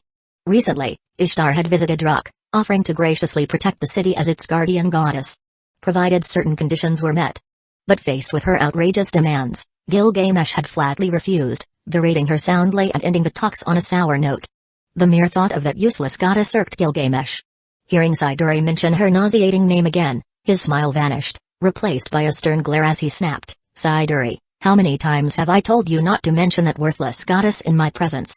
If Rock ever needed her protection, it'd been no different from ruin. That incompetent fool. Good for nothing, troublemaker extraordinaire. Only gets by because of a new and Dinky's indulgence. Without that, she'd have been dealt with 100 times over." Hearing Gilgamesh so sharply criticize Ishtar, Siduri flinched, though she knew his words held truth. Lady Ishtar was indeed overly reckless, causing plenty of chaos across Mesopotamia, but this was... Boom. "Damn you, Gilgamesh. You're openly badmouthing me in my own tower again?" As Gilgamesh vented, the tower's dome shattered. A dark-haired, red-eyed woman in revealing Rock-style garb descended from above, crashing through the wall into her own tower. Though slightly different, Roy would have recognized her instantly, Ishtar, possessing Rintasaka's body. Unlike Tyga, who dominated the jungle goddess, here Ishtar's personality held sway over Rin. Even so, Rin's influence tempered Ishtar, softening her former cruelty. Otherwise, Gilgamesh and she would have come to irreconcilable blows on sight. For now, though, for Rock's sake, Gilgamesh swallowed his rage over his dear friend's death at her hands, steadying himself for a civil, polite, exchange. "You useless waste of a goddess. What are you doing here instead of digging for gems in some Mesopotamian pit?" "What am I doing? You've got some nerve, you gilded prick. Cursing me out in my own tower. Think I wouldn't hear?" Gilgamesh's words lit Ishtar's fuse. This wasn't his Rock palace. It was her divine abode. This golden jerk had taken over her home and insulted her to her face. Was there no justice? Though, technically, he was the king. "Humphrey, your tower? Rock's overcrowded, the beast front needs materials. Even my palace has been stripped for parts. This building's the biggest left. It's better suited as my palace than your tower. In short, you're fired from Rock. Go cool off wherever you like." Gilgamesh snorted, pointing at Ishtar's nose with unrelenting scorn. "Not to mention, you're useless in times like this. Can't lift a finger to help, yet you shamelessly demand the tower? Rock doesn't feed freeloaders. Who's got time to keep pampering you? You miserable."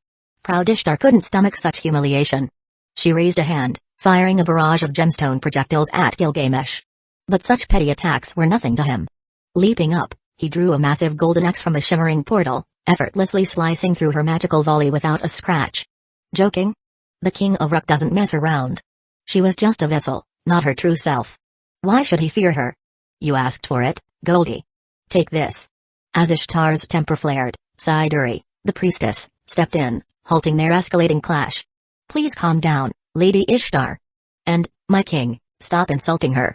Neither of you can afford to fight now. Rock's people need your salvation. Humphrey, for Siduri's sake, I'll let you off this time, you wretched Gilgamesh." Seeing Siduri intervene, Ishtar huffed, turning away without pressing the attack. Unlike a certain gilded jerk, she had patience for this priestess who treated her kindly and held genuine respect. Siduri was right. Rock and the Beast Front's crisis left no room for her tantrums. Rock was her city to guard. Her property. Ishtar wouldn't ruin her own holdings. Though, if this golden prick could drop dead, that'd be ideal. Before leaving atop Mana, Ishtar glanced back at Siduri below, asking, "Siduri, why not serve me at my temple? It's safer than staying in Rock." Her words stilled even Gilgamesh, mid-retort, as he glanced at Siduri, falling silent. "I'm sorry." Siduri bowed slightly to Ishtar, shaking her head before replying respectfully, "Thank you for your kindness, Lady Ishtar, but Rock and the king need me. As High Priestess, I can't leave. So I must decline." "Fool. What's so great about this gilded idiot?" Unfazed by the refusal, Ishtar gave Siduri a long look, then left the parting word before speeding off on Mana. "Siduri, think it over. My offer's always open. If you change your mind, reach me through the tower. I'll come get you. And if you'd ditch this arrogant Goldie, I'd gladly step up as guardian goddess to protect Rock. Mongrel. Who needs a useless goddess like you? With you around, Rock would only get worse." Gilgamesh roared after her departing figure, unsure if she heard, then sank back into his throne, resuming his review of unfinished clay tablets. The lively interlude over, he returned to work. Compared to that useless madwoman, the matters ahead held far more weight. Chapter 189, 189 Aqua. With Rock still a short distance away, Merlin, Roy, Anna, and the Chaldea duo, forming a ragtag pilgrimage crew, were finally nearing their destination. Normally, after wandering so long without finding the Tablet of Destinies, Merlin wouldn't dare return to Rock empty-handed. Having worked under Gilgamesh for ages, he'd sussed out the king's nature. far stricter than Artoria, with zero tolerance for slackers. Mess up or loaf around in his presence, and a scolding or punishment was inevitable. If Merlin slunk back to Rook and admitted to Gilgamesh he'd failed to find the tablet again, it'd be suicidal. Like begging the king to vent his wrath on him. He wasn't that dumb. Two fates awaited him if he did, a tongue-lashing followed by another eviction to scour Mesopotamia, or getting dumped on the beast front with a mountain of overtime, squeezing out his last drops of labor. Neither appealed to him. So, after fruitless searching, Merlin had loafed around the plains, tracking Roy instead. The tablet Gilgamesh tasked him with. Long forgotten. And he was damn glad he'd done it. Not only had he stumbled upon a lone servant, Anna, in the forest, but he'd also teamed up with his pal Roy to take down the beast front's biggest threat. The fake Enkidu. Bringing back Gilgamesh's dear friend's body. With all these wins, even without the tablet, Gilgamesh surely wouldn't fuss too much. He could strut into Rook with his head high, no more jumping at shadows. Maybe his stellar performance would even earn Gilgamesh's praise, sparing him overtime. Who knows? Hey. Merlin's sleazy chuckle drew a blank stare from Anna and a swift kick to his backside from Roy. Idiot, wipe that creepy grin off your face. Seeing Merlin get booted, perched on Roy's head, yipped gleefully. Ow! Roy, what the? Tumbled by the kick, Merlin's eyes widened, ready to complain, but he clammed up fast. Feel that? Suddenly, Merlin and Roy's expressions shifted. They glanced skyward, sensing something, then shouted to the group. Get out of the way. Whoosh. No sooner had they spoken than a piercing sonic boom split the air, accompanied by a voice from nowhere. You down there, move it. Don't block my path, you nuisances. Huh? Senpai, watch out. The airborne object zipped at supersonic speed. Luckily, everyone but Ritsuka was far from ordinary. Heeding Roy's warning, they dodged as something hurtled toward them. Roy yanked Ritsuka aside, sparing her from a certain useless goddess's crash landing, unlike the original tale. The plummeting figure, thanks to Roy's tug, missed Ritsuka, face-planting into the ground with perfect precision. An intimate meet and greet with Mother Earth. Ow! Ouch, ouch! As the dust settled, a dark-haired figure, having free-fallen from the sky, lay sprawled in an absurdly humiliating pose, stars swirling in her eyes. Without Ritsuka as a cushion, the hard landing left Ishtar teary-eyed. Ow! Ow! That sucked. It's all that damn Gilgamesh's fault. Mana went haywire again. Good thing I'm a goddess. Takes more than that to hurt me, or I'd be toast. Brushing off dirt, Ishtar muttered to herself, clambering from the rubble. She blamed Gilgamesh entirely for her crash while marveling at her divine resilience keeping her unscathed. The onlookers who'd witnessed it all fell silent. Who's this half-dressed, face-planting, mumbling moron? Roman, watching the crash unfold via Chaldea's feed, piped up with a warning. Be careful, Ritsuka. Her crash was hard to judge, but don't underestimate her. She's radiating divine power. A legit divine spirit with mana levels off the charts. What?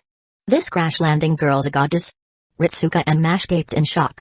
Roy, though, wasn't surprised. No shock there. It was Ishtar, as expected. Who else in the seventh singularity could zip across Mesopotamia's skies at Mach speed, only to flop down in such a spectacularly dumb way? Spotting Ishtar in Rintasaka's form, Roy felt a twinge of exasperation. He hadn't expected to meet her outside Rock. Especially not like this. Are you okay? Ritsuka, concerned after seeing Ishtar's fall, spoke up. She'd had her own nasty drop not long ago. She could relate. Huh? Who are you? Ishtar whirled at Ritsuka's voice, realizing she wasn't alone. Facing Roy and the crew, she froze briefly. Crap, they saw that humiliating crash? Total misstep. Didn't think humans would still roam the plains like this. What now? Silence them. No. That'd just scream petty rage. As Ishtar mulled over hiding her flop, Ritsuka and Mash stared, dumbfounded. Is it fine to blurt out something that creepy in front of us? Roy, meanwhile, sighed at Ishtar's fusion with Rin's knack for embarrassment. Wait. I crashed here because I sensed a massive mana source. I flew too fast, and mana lost control. After a moment's thought, Ishtar pieced together what happened. Kicked out by the jerk Gilgamesh, she'd aimed for her temple. Mid-flight, she'd picked up a huge mana signature. Thinking it was her long-lost Gagalana, she'd veered mana toward it. The result? Flying too fast, the sudden turn threw mana off balance, and she'd plummeted. Now she locked eyes with the group, the air thick with awkwardness. She desperately wanted to bury her crash fiasco. Something she'd flubbed countless times. But bigger fish fried her mind. Where was her missing Gagalana? Her nose twitched, red eyes scanning Roy and crew. They landed on Roy, and something clicked. Her eyes lit up. She lunged, grabbed his shoulders, and demanded, "Where is it?" "Where's what?" Roy blinked, puzzled, as did the others. No clue what she meant. "You know. The big, amazing thing. It's on you, right? That insane mana. It's gotta be it. Give it back. It's mine." Too proud to admit in front of strangers she'd lost Gogalana, gift from the sky god in you, Ishtar latched onto Roy like some aqua clone, convinced he had it. She clutched his collar, shaking him, demanding its return. She didn't realize the mana she sensed wasn't Gogalana. It was the grail Teskit Lipica had just retrieved. Roy hadn't pegged this aqua-tier goddess for mistaking her own bull's mana. "Stop shaking me, Ishtar. I don't have what you're after." After a good jostling, Roy broke free, patted her shoulder, and raised a hand to calm her. "Huh? No way. Don't lie. Sneaky human, that mana level you're packing. It's gotta be." Ishtar wasn't fazed that Roy knew her. In her narcissistic world, every Mesopotamian knew her. The Venus-ruling, beauty-blessed jewel of the gods. It'd be weirder if they didn't. "Hand it over, human. Or I'll." Shaking Roy harder, her voice rose, but his unflinching stance stoked her impatience. Ishtar never doubted herself. She just assumed Roy was hiding her treasure, refusing to cough it up. A mere human dares touch a god's prize? Such insolence. "I'll punish. Punish, my foot." As Ishtar's agitation peaked, golden eyes flaring, Roy tugged like a ragdoll. Wrapped her head lightly. Before she could strike, he unleashed his own mana, forcing her back a few steps. "Cool it, Ishtar. Let me finish. I didn't take your treasure." The sheer scale of Roy's mana stunned Ishtar. She gawked at the overwhelming force, blurting, "Are you even human?" "Human, yeah. Just a special one. And I really didn't take your stuff." "I see. So that's how you swiped my treasure. Not bad, human." Predictably, Ishtar's inherited knack for dropping the ball kicked in, glossing over Roy's crucial denial. "Are you selectively deaf? Ignoring the important parts?" Roy, exasperated, couldn't help but snap, "What are you, some aqua knockoff?" "Aqua? What's that?" Ishtar tilted her head, clueless. "Haha, aqua means idiot, you know." Merlin, the otaku who'd binge anime in Avalon, chipped in helpfully. "Idiot? You dare insult me? Human. Besides that damn Goldie, you're the first to trash-talk me to my face." Clearly not the sharpest tool, Ishtar flared up, waving a hand. Mana, her heavenly bow, swooped down from the sky, hovering beside her. Chapter 190, 190 Bullied insolent human, calling me an idiot? I'll punish you good. Ishtar's pupils flared gold, her heavenly bow mana unfurling behind her, aimed straight at Roy. Judging by her expression, she was livid. After that exchange, Roy realized deeply that this woman's brain was as messed up as Gilgamesh had claimed. Worse than Aqua, even. Reasoning with her through words was clearly a lost cause. With mana summoned, she wasn't in a chatting mood anymore. Seeing her gearing up to fight, Roy ditched diplomacy, locking eyes with Karna behind him and nodding slightly. Understood. Catching his master's intent, Karna nodded, leaping forward. His golden spear, ablaze with solar fire, blocked Ishtar's path. Burning flames, a gleaming lance, and a gaze brimming with resolve. His intent was crystal clear. "Oh? A servant? Strong mana. Kinda like Shamesh's vibe. So you are trying to attack me? Caught red-handed in your scheme, and now you're mad, huh? Still denying you stole my treasure?" Ishtar barked, firing mana at Karna. Her bizarre logic left Merlin, Ritsuka, and the others watching from behind dumbfounded. This goddess's head really wasn't screwed on right. Selective hearing and a serious comprehension problem. Realizing he'd just tried reasoning with this, Roy felt like a fool. Wasted breath and time for nothing. "Merlin, should we help? Senpai." As Karna and Ishtar waged an ace dogfight outside Rock, terrifying mana and flashes of gold and red lit up the sky above. Mash fretted as a teammate. Anna, fed up, raised her scythe to join Karna. "Oh? If I could, I would love to help, but I can't fly or sprout wings. So I'm stuck, sadly." "But..." Merlin glanced at Mash and Anna, a cheerful smirk tugging his lips. "While I can't go up, I've got magic to send you up there." "Huh? Really?" Mash perked up, surprised. "Of course. Stand still. I'll sending you to the rescue." Merlin chanted, casting a levitation spell he hadn't used in ages on Mash and Anna.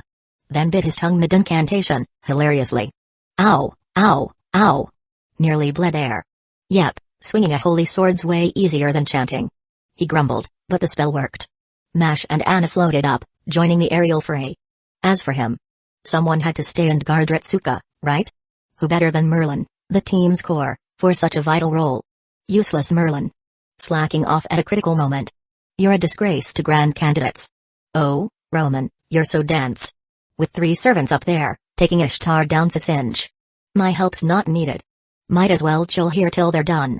Spotting Merlin's slacking scheme, Roman unloaded on him. Merlin fired back, and the two, never on great terms, bickered below once more. How'd it turn into this? Why's it a free-for-all?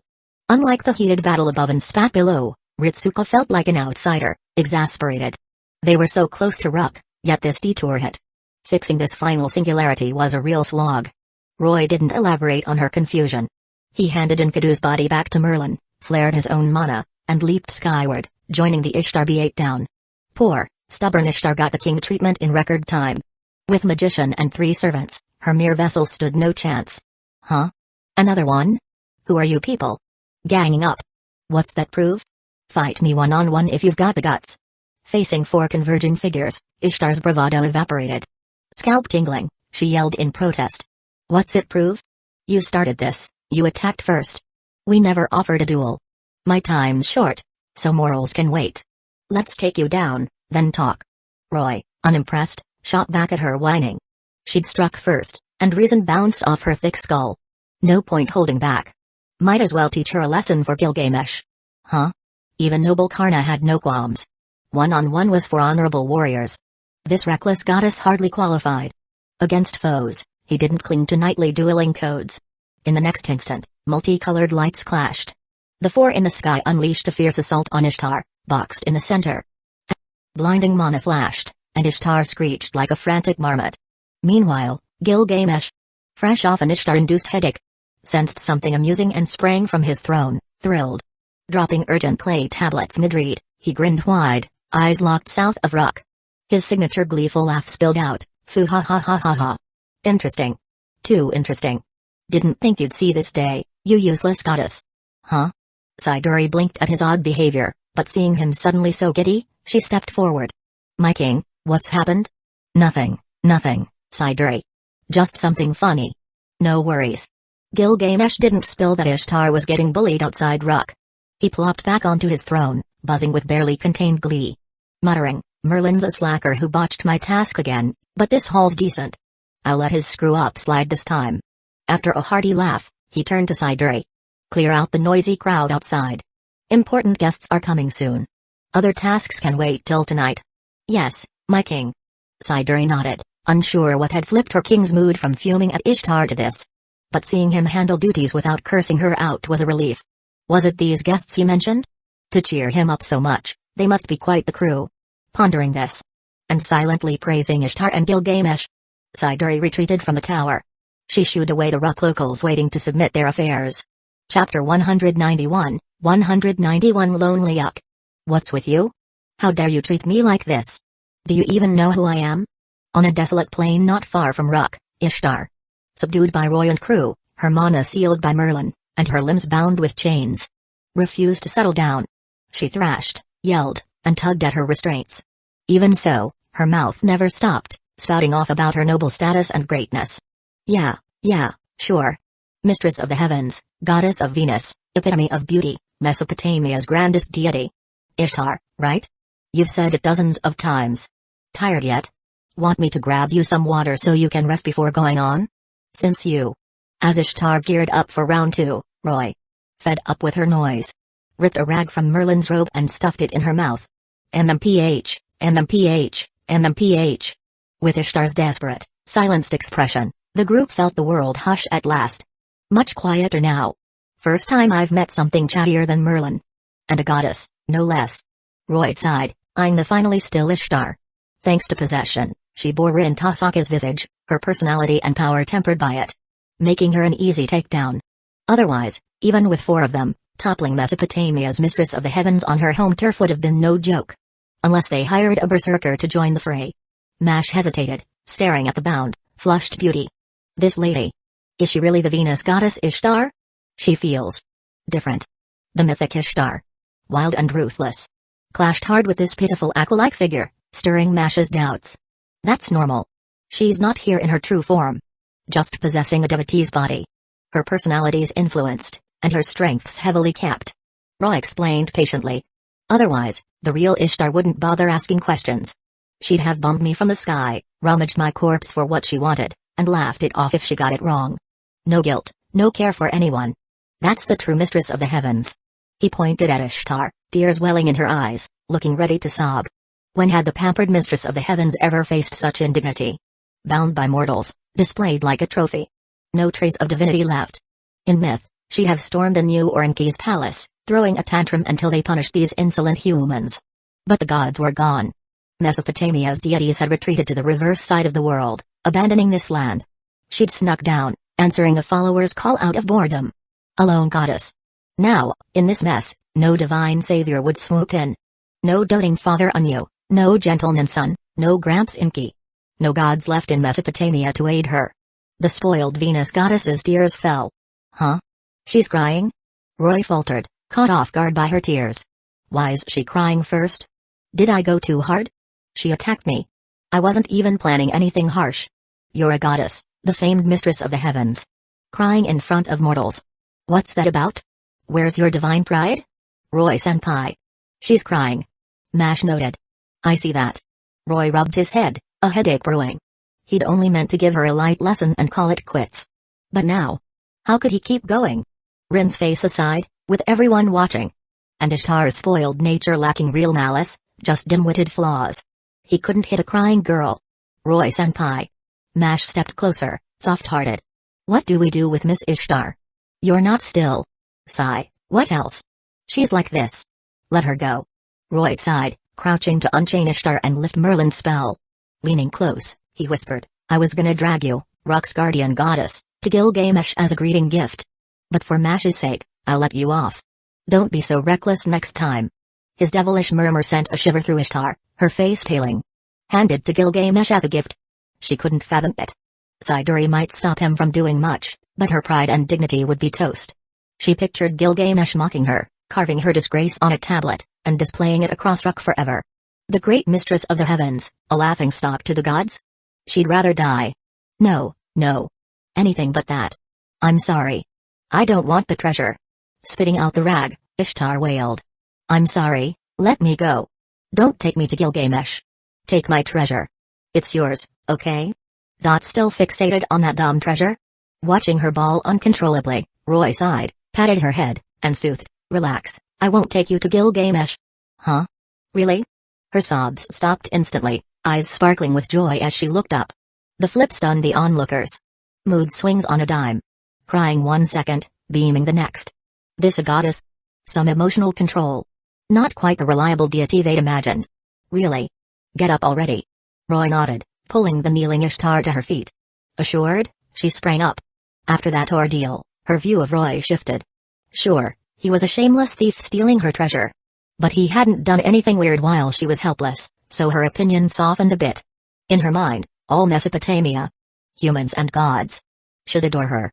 Too busy preening, she never considered Roy hadn't taken her treasure. Freed, Ishtar didn't bolt. She turned to Roy, still wary but hesitantly voicing her plea. Mortal. No, brave one. Can you give my treasure back? It's a gift from Anu, really important too. Before she finished, Roy, done explaining, pulled the grail Tezcatlipoca took from King and tossed it to her. Last time, I didn't take your treasure. The mana you sensed is this grail. Ishtar blinked at the gleaming cup, then at Roy's blank stare. Silence fell. Neither knew what to say. Awkward as hell. Up close, she realized the mana she'd felt was this cup. Meaning. She'd randomly targeted Roy, pigheadedly assumed he'd nabbed her treasure, got schooled in a misunderstanding, and suffered for nothing? In seconds, her dignity evaporated. Even the shiny grail lost its allure. Mortified, she shoved it back to Roy, face burning. The grand Venus goddess, unable to recognize her own treasure, picking a fight and getting thrashed. No impact? As if. But Roy wasn't keen on tormenting this dimwit further. You don't bicker with an aqua. Sick of wasting time, he cleared things up, rallied the group, and headed for Rock to meet Gilgamesh. Ignoring the humiliated goddess, they resumed their track. Hey, wait. As Roy moved, Ishtar grabbed his sleeve. What now? Turning, Roy asked, irritation creeping in. Was she stirring trouble again? He'd been lenient, letting her off easy. No punishment. If she kept pushing, he'd have to teach her a real lesson. Wait, you. Human. You beat me, touched my perfect body. Name yourself. Ishtar stared earnestly. Huh? My name? No big deal. Roy paused, then obliged. Roy, master here to fix the seventh singularity, and Magus. Roy. Weird name, but I'll remember it. She muttered, mulling it over before declaring, you humiliated the mistress of the heavens. This isn't over. One day, I'll make you kneel, kiss my feet, and beg forgiveness. Roy stared, deadpan, at her latest outburst, lifting a finger. As you command, master. Karna stepped up, spooking Ishtar mid-rant. She leaped onto Mana and zipped into the sky. You wait, Roy. I mean it. Hands on hips, she crowed from Mana, one day, you'll grovel, lick my feet, and plead for mercy. Not done yet. Pushed too long by this aqua wannabe, Roy's patience snapped. Veins bulging. He nodded at Karna, signaling an attack. Chased by a fireball, Ishtar scurried across Mesopotamia's skies once more. Truly, the mistress of the heavens was full of pep today. Chapter 192, 192 Gods. Oh, I never thought Ishtar would get bullied by a mortal until she cried. In the reverse side of the world, a pristine realm cut off from reality, a grand palace hall stood. There, a handsome old man with a goatee lounged sloppily on the steps, grinning sleazily. But good thing she didn't suffer too much. Just got a proper lesson. Perfect? Maybe it'll teach that sneaky runaway some sense. Sigh. Don't lie, Inky. You were worried sick when Ishtar got pinned. If I hadn't stopped you, you'd have followed her lead and possessed some mortal down there. Hearing Inky's creepy chuckle, Anu, the Sumerian sky god and king on his throne, sighed helplessly. Though he was the god king, father to many deities, and held supreme authority, even he had no good way to handle Ishtar. His spoiled, willful daughter. Her indulgent upbringing by the gods had only worsened her brattiness. This time, she'd defied his orders outright, answering a devotee's call to possess a girl below and refusing to return. Such audacity. Even the other Sumerian high gods wouldn't dare. Yet Ishtar did it. All because Enki and Ninsun spoiled her rotten. Anu shot a reproachful glance at Enki on the steps. Never mind that he, too, bore plenty of blame for her behavior. Right, Father, Gramps. You've pampered Ishtar too much. If Father hadn't held you back just now, you'd have bolted. A blonde youth on the other steps chimed in, irked by Enki's coddling. She ignored Father's orders, ran off, caused trouble, and lost Gagalana, apparently. Yet here you are, fretting over her, even tempted to join her nonsense. Keep this up, and she'll spark a disaster big enough to pierce the heavens. Enki's face flushed at the boy's words, unable to argue. Among Mesopotamia's gods, he and Anu doted on Ishtar most. That's why she'd grown so reckless. Defying Anu and even conning treasures from him. But why just call him out? What about Anu? As her father, he'd shirked his duty to rein her in. Enki glanced back at Anu's throne, but the guilty god king had vanished. Leaving Enki alone to face the god's grilling. You're quick to ditch, Anu. Don't be so hard on Lord Enki, Shamash. As Shamash and the hall's gods gang up on Enki, the god of water and wisdom, a gentle voice intervened. A regal woman in splendid robes strode into the chamber. Saved at last. Enki exhaled, the roast session pausing. The gods nodded in greeting, chorusing, Mother Ninsun. Greetings, all. Ninsun smiled softly, taking her seat. She'd arrived to hear Shamash and the gods griping about Enki. She knew Shamash was right. Enki and Anu had spoiled Ishtar rotten, leaving her unhinged, barely goddess-like. Still, they shouldn't disrespect Enki so. She gently chided Shamash. Understood, Mother. Unlike the laid-back Enki, Shamash revered Ninsun deeply. He bowed, accepting her rebuke without protest, then apologized to Enki. But curiosity lingered. Lord Enki. Shamash called respectfully. What is it, Shamash? Something else on your mind? Yes. Shamash nodded. You once predicted Mother Tiamat's revival is certain, right? Correct. Tiamat's awakening is fated. Beyond our power to change. Enki affirmed. Unlike Gilgamesh's Shah Nakba Imru, Enki wielded the coveted secrets. With them, his vision stretched further and clearer than Shah Nakba Imru. He often offered the gods timely prophecies. In his eyes, Tiamat's rise and Ruk's ruin were inescapable, no matter how he looked. Long ago, he'd considered mimicking Ishtar.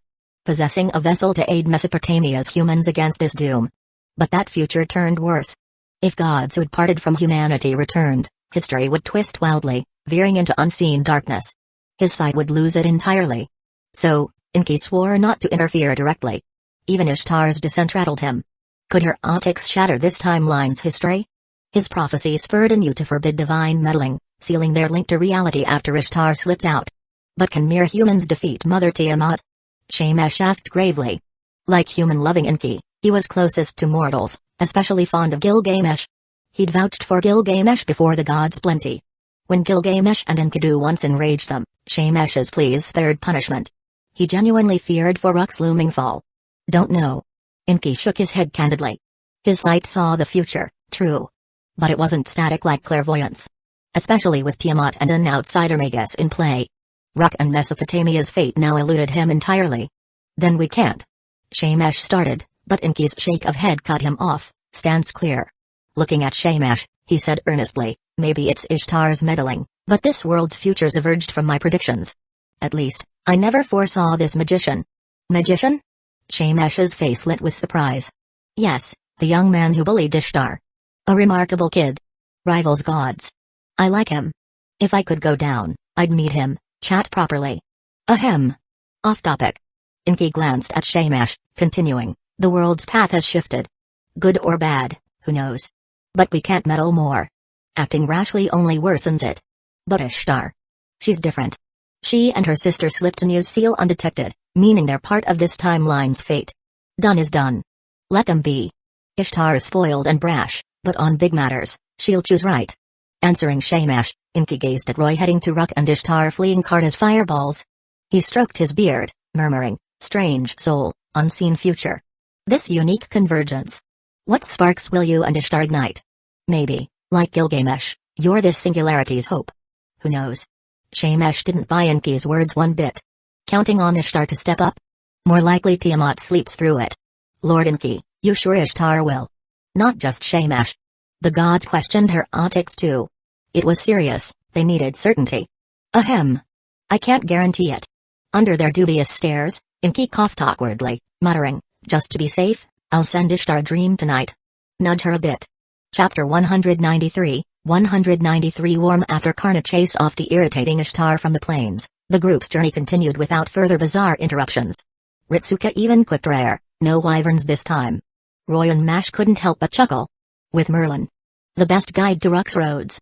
Leading, they soon crossed a side path and reached Ruk's outer perimeter. So grand. At Ruk's outer wall, they craned their necks to see its majestic, beautiful gate. Blue glazed tiles, embedded gems, and inscribed praises. It was a true human marvel. Quite the scale. Even Roy, beholding the seventh singularity's less human stronghold, couldn't stifle a gasp of awe. Such a vast city, militarized and unified ahead of time. Worthy of King of Heroes Gilgamesh's rule. Leagues beyond his cheaply won title in Senpai, is this Ruk? It's incredible. Yep, this is Gilgamesh's domain. Ruk. Merlin confirmed, patting his chest as their guide. The last bastion of human life and civilization's flame in all Mesopotamia. Hearing Ritsuka and Mash's marveling, he explained the final fortress of humanity. Idiot Merlin, do we just waltz through the gate? It's crowded. Anna, who shied from bustle, cut in as Merlin waxed poetic at the entrance. Too many passers-by. And their pitying stares when they saw her. Unsettled her. Oh? Anna's eager to get in? Merlin asked, surprised. Yeah. Straight through the gate? Sounds smart. Roman's voice crackled from Ritsuka's comms. Lots of guards, but the foot traffic shows Ruk doesn't restrict entry. We could blend in easy. Merlin's a pro at sneaking around. Let him cast an illusion, and we stroll right in. Before Merlin could reply, Roman offered a practical plan from Chaldea. Haha. Roman's got the point, but no need for tricks this time. I'm kinda a big deal to Gilgamesh. Everyone's favorite Magus of flowers, Merlin. I carry a pass. Rarely, Merlin didn't argue. Smiling, he dug into his pocket, pulling out a brown stone talisman imbued with special mana. Crafted by Gilgamesh for his servants' tasks, it held decent privileges in Ruk. Let's go. Leading the way. Talisman in hand, Merlin strode toward the gate. The guards, spotting Gilgamesh's token, nodded and stepped aside. They reached the inner gate. A guard took Merlin's talisman, inspected it per routine, and nodded. Yep, the king's seal. Welcome back, Ruk's warrior. These behind you. Are they refugees you brought? Poor souls.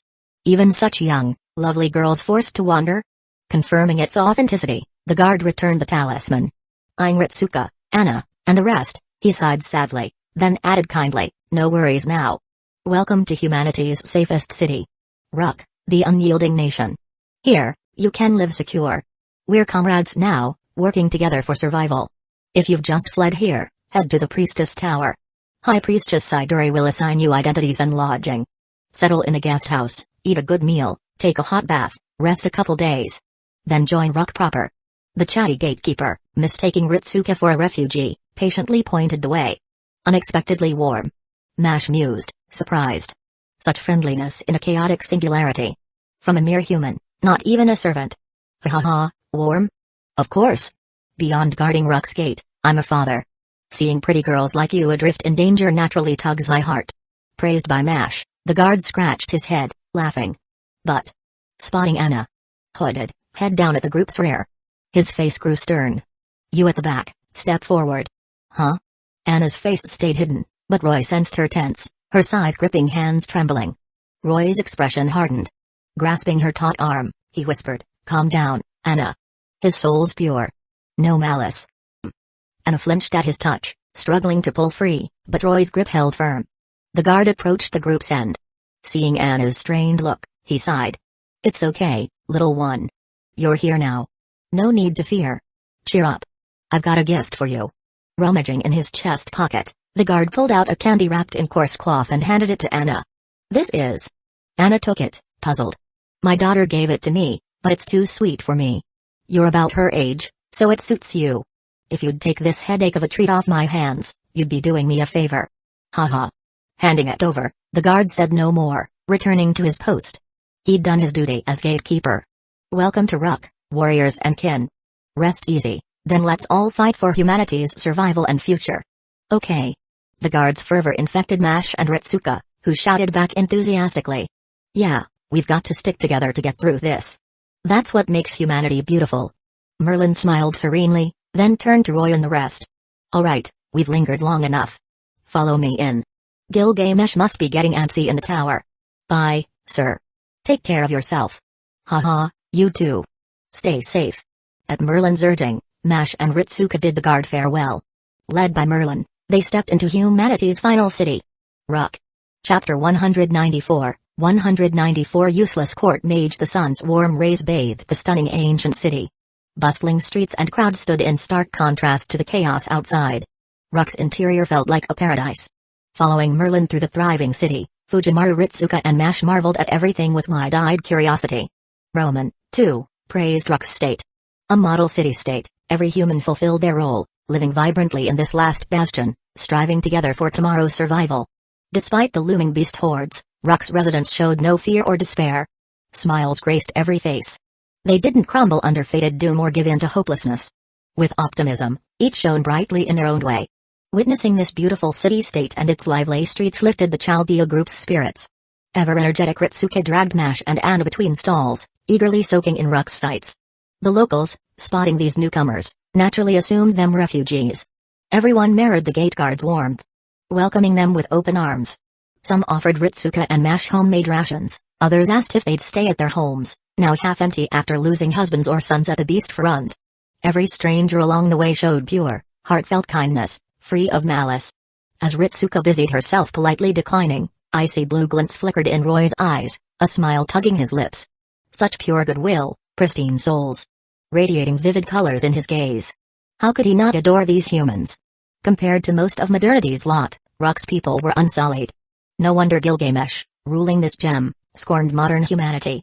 Weaving through Ruck en route to the Divine Tower, Merlin briefed Chaldea on the city, recounting tales of Gilgamesh and Enkidu. He warned them, Gilgamesh was stern and prickly. Mind your manners, keep it short when meeting him. But with Roy and Enkidu's body in tow, Gilgamesh likely wouldn't hassle Chaldea. Retrieving his friend's form, sparing it defilement. That debt would stick with Gilgamesh forever. Chaldea's good girl Mash listened intently, while Ritsuka turned inquisitive, peppering Merlin with questions about Ruck and its king. Merlin basked in being needed, nodding and answering eagerly. Yet since entering Ruck, the usually stoic Karna seemed off. What's up, Karna? Roy asked, sensing his unease. Master, Karna opened his mouth, glanced at Roy, then bowed his head silently, his face conflicted. Haha, what's wrong? Karna, you're acting all shy. Pretty rare sight. Roy teased with a laugh. Didn't think you'd ever show this side. Karna ducked his head, ashamed. Sorry, master. There's something nagging me. Can I step away to check it out? Oh? Something bothering Karna? Roy raised a brow, intrigued, but didn't pry. If it's bugging you, go ahead. But, master, you. Despite permission, Karna hesitated. Stepping into ruck, he caught that guy's annoying aura. He itched to zip to the beast front and clash with his brother again. But no.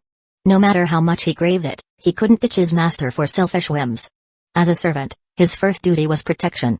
Reading Karna's indecision, Roy patted his shoulder. It's fine. If there's something you want to do, do it. Like I promised. We're contracted, but not master and servant. We're comrades. Have your own will, you don't need to obey me blindly. You've seen my strength. Plus, Merlin and Anna are here. I'll be fine. Yes. Thank you for your generosity. Karna's tense face softened. After a moment, he followed his heart. If danger strikes, use a command spell. Wherever I am, I'll rush to you instantly. Got it. Thanks for worrying, Karna. Roy smiled, nodding. No thanks needed, master. Being summoned by you is my fortune too. With that, Karna leaped skyward, flames flaring, speeding toward the beast front. Post Karna, Merlin led them onward to Gilgamesh's tower. At the entrance, a guard halted them. Who are you? It's me. Merlin, your beloved court Magus. These are travelers from Chaldea, I'm bringing them to the king. Merlin doffed his hood, flashing a warm smile. He'd lingered at the tower long enough. Surely the guards knew him. Unbeknownst to him, it was shift change day. The guard eyed Merlin, paused, then asked, and you are? Huh? Merlin froze. Ha ha ha ha ha. Useless Merlin, they don't even know you. Court Magus for ages, and the guards blank. Pathetic.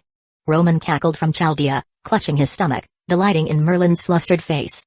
If Magi Mari was his favorite character, watching Merlin flounder was his favorite pastime. Idiot. Anna muttered. So unreliable. Roy sidestepped the petrifying Merlin, patted his shoulder, and kicked him aside. Need to flash your face. Where's that talisman? Roy jabbed, stepping up to handle the visit himself. The guard grew warier of these oddballs. Greetings, soldier. Roy said. Ignore this fool. Tell King Gilgamesh, the king of Ur is here to visit, bearing a worthy gift. King of Ur? The title startled the guard. And the group behind. Wait, isn't Ur? The guard frowned. Ur fell to beasts long ago. A fact all Ruck knew. This strange man claiming kingship. What was this? Not destroyed. Like Ruck, Ur stands. I'm its new king. Here's my seal. Roy handed over Quetzalcoatl's Ur seal. Its heat and markings confirmed it. The guard's gaze sharpened. As you command, King of Ur, I'll announce. No need. Let Merlin the sage, these far-off guests, and this King of Ur enter. A gentle female voice interrupted from the tower. A figure emerged. High Priestess Siduri. The guard named her. Hey, Siduri, I'm back. Merlin waved. Well done, Sage Merlin. Soldier, these are the king's awaited guests. Let them in. Yes. With Siduri's vouching, the guard relented, bowing as they passed.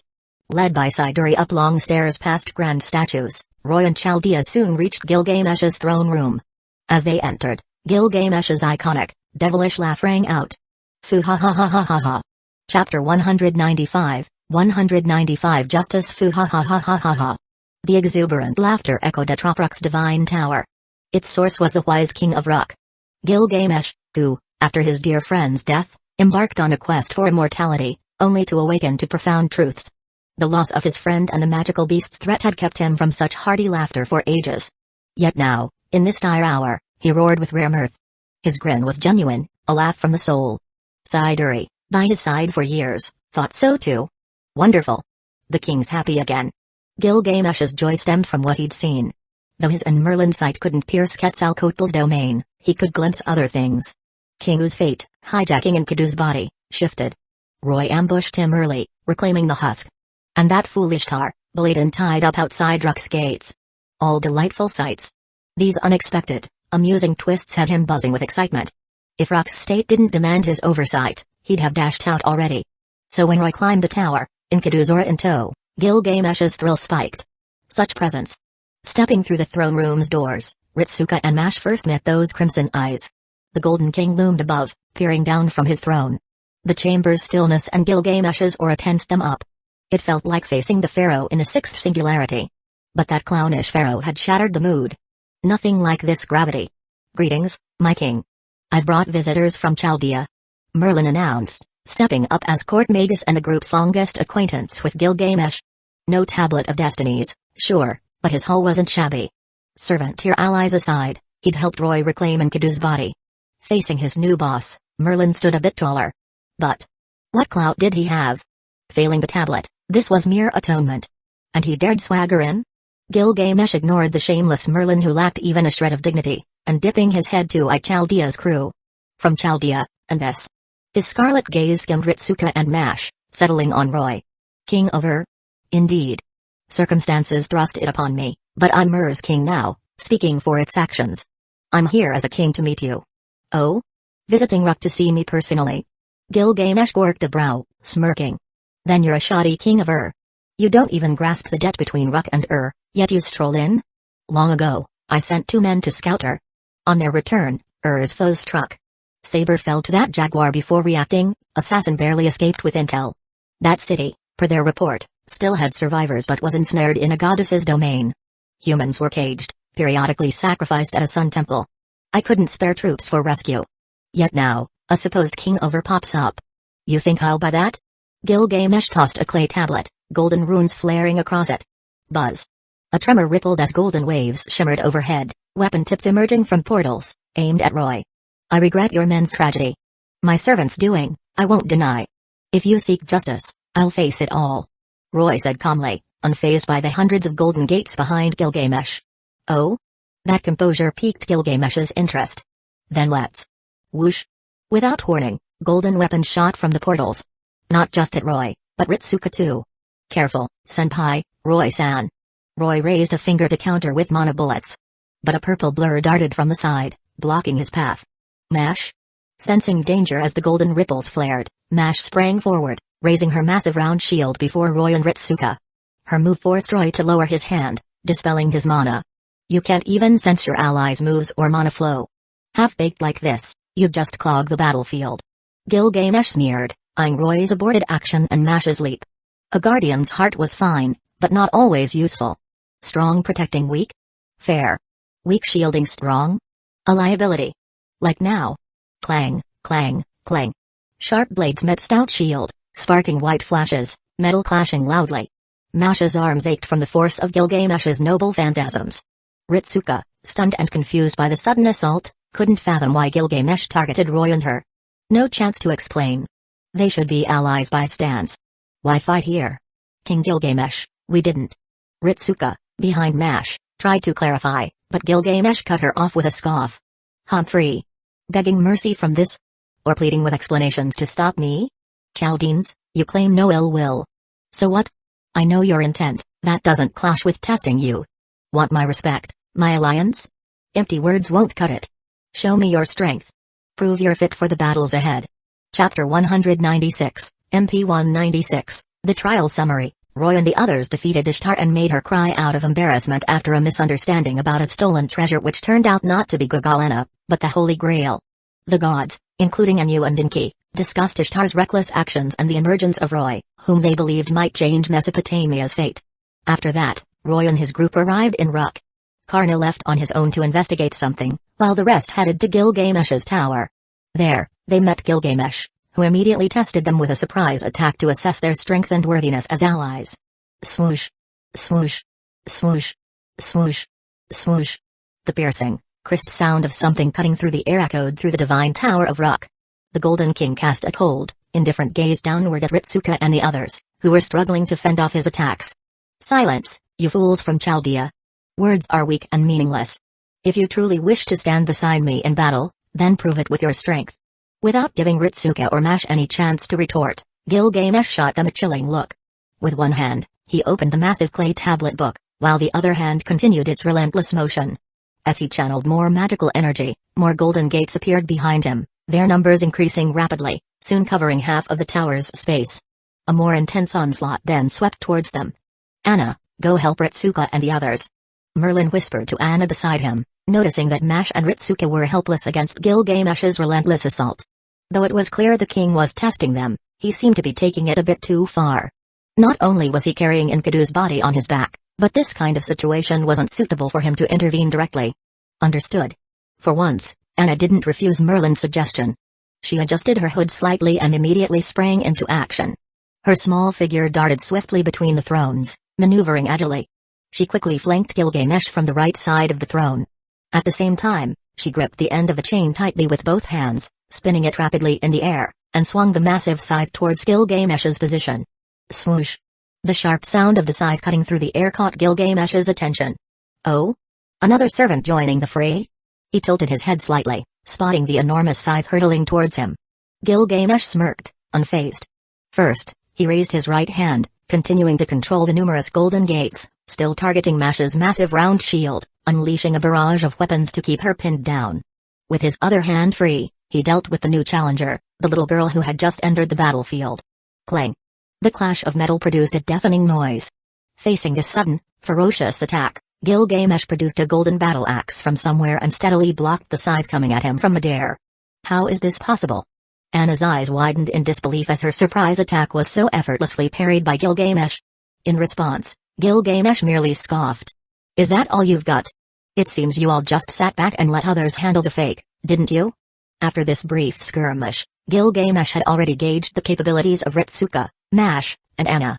Their strength was adequate, but they were still too naive. They might handle ordinary demonic beasts with ease, but they weren't ready for the final enemy yet. The foes they were about to face weren't the mass-produced types outside, they were challenging a god, a true deity. If they lacked the necessary resolve and preparation, they'd just be throwing their lives away in the upcoming battles. Well, since he'd tested them enough, this trial should come to an end. To the astonishment of Anna and Mash, Gilgamesh, wielding his great axe, nimbly leaped forward. With a few agile movements, he closed in on Anna and swung his axe down on her scythe, pinning her firmly in place. Be careful, Anna-san. Thinking of helping her? In your dreams. Mash, seeing Anna in peril, tried to come to her aid, but Gilgamesh's other hand still controlled the gates, using the treasures from his treasury to keep Mash immobilized. His treasury didn't target individuals but rather a directional area. If Mash moved away, Ritsuka behind her would be exposed, but as for Anna-san, what should I do now? Unable to leave her position, Mash could only watch as Anna was overpowered by Gilgamesh, who then produced a golden rope from one of the gates and bound her tightly, rendering her helpless. In just a few exchanges, both Anna and Mash, the two servants, were easily subdued. This was the might of the king of heroes, Gilgamesh. So, Roy, what do you think of Gilgamesh's prowess in his prime? Merlin, seeing Mash still struggling and Anna captured, didn't rush to assist. Instead, he slipped through the gaps and approached Roy, striking up a conversation. Roy, in turn, didn't hold back his admiration for Gilgamesh's abilities. Incredibly skilled, both in combat awareness and technique. He is on par with the Gilgamesh I've encountered from another world. Observing Gilgamesh engaged in fierce combat with Mash, Anna, and Ritsuka, neither Roy nor Merlin intervened.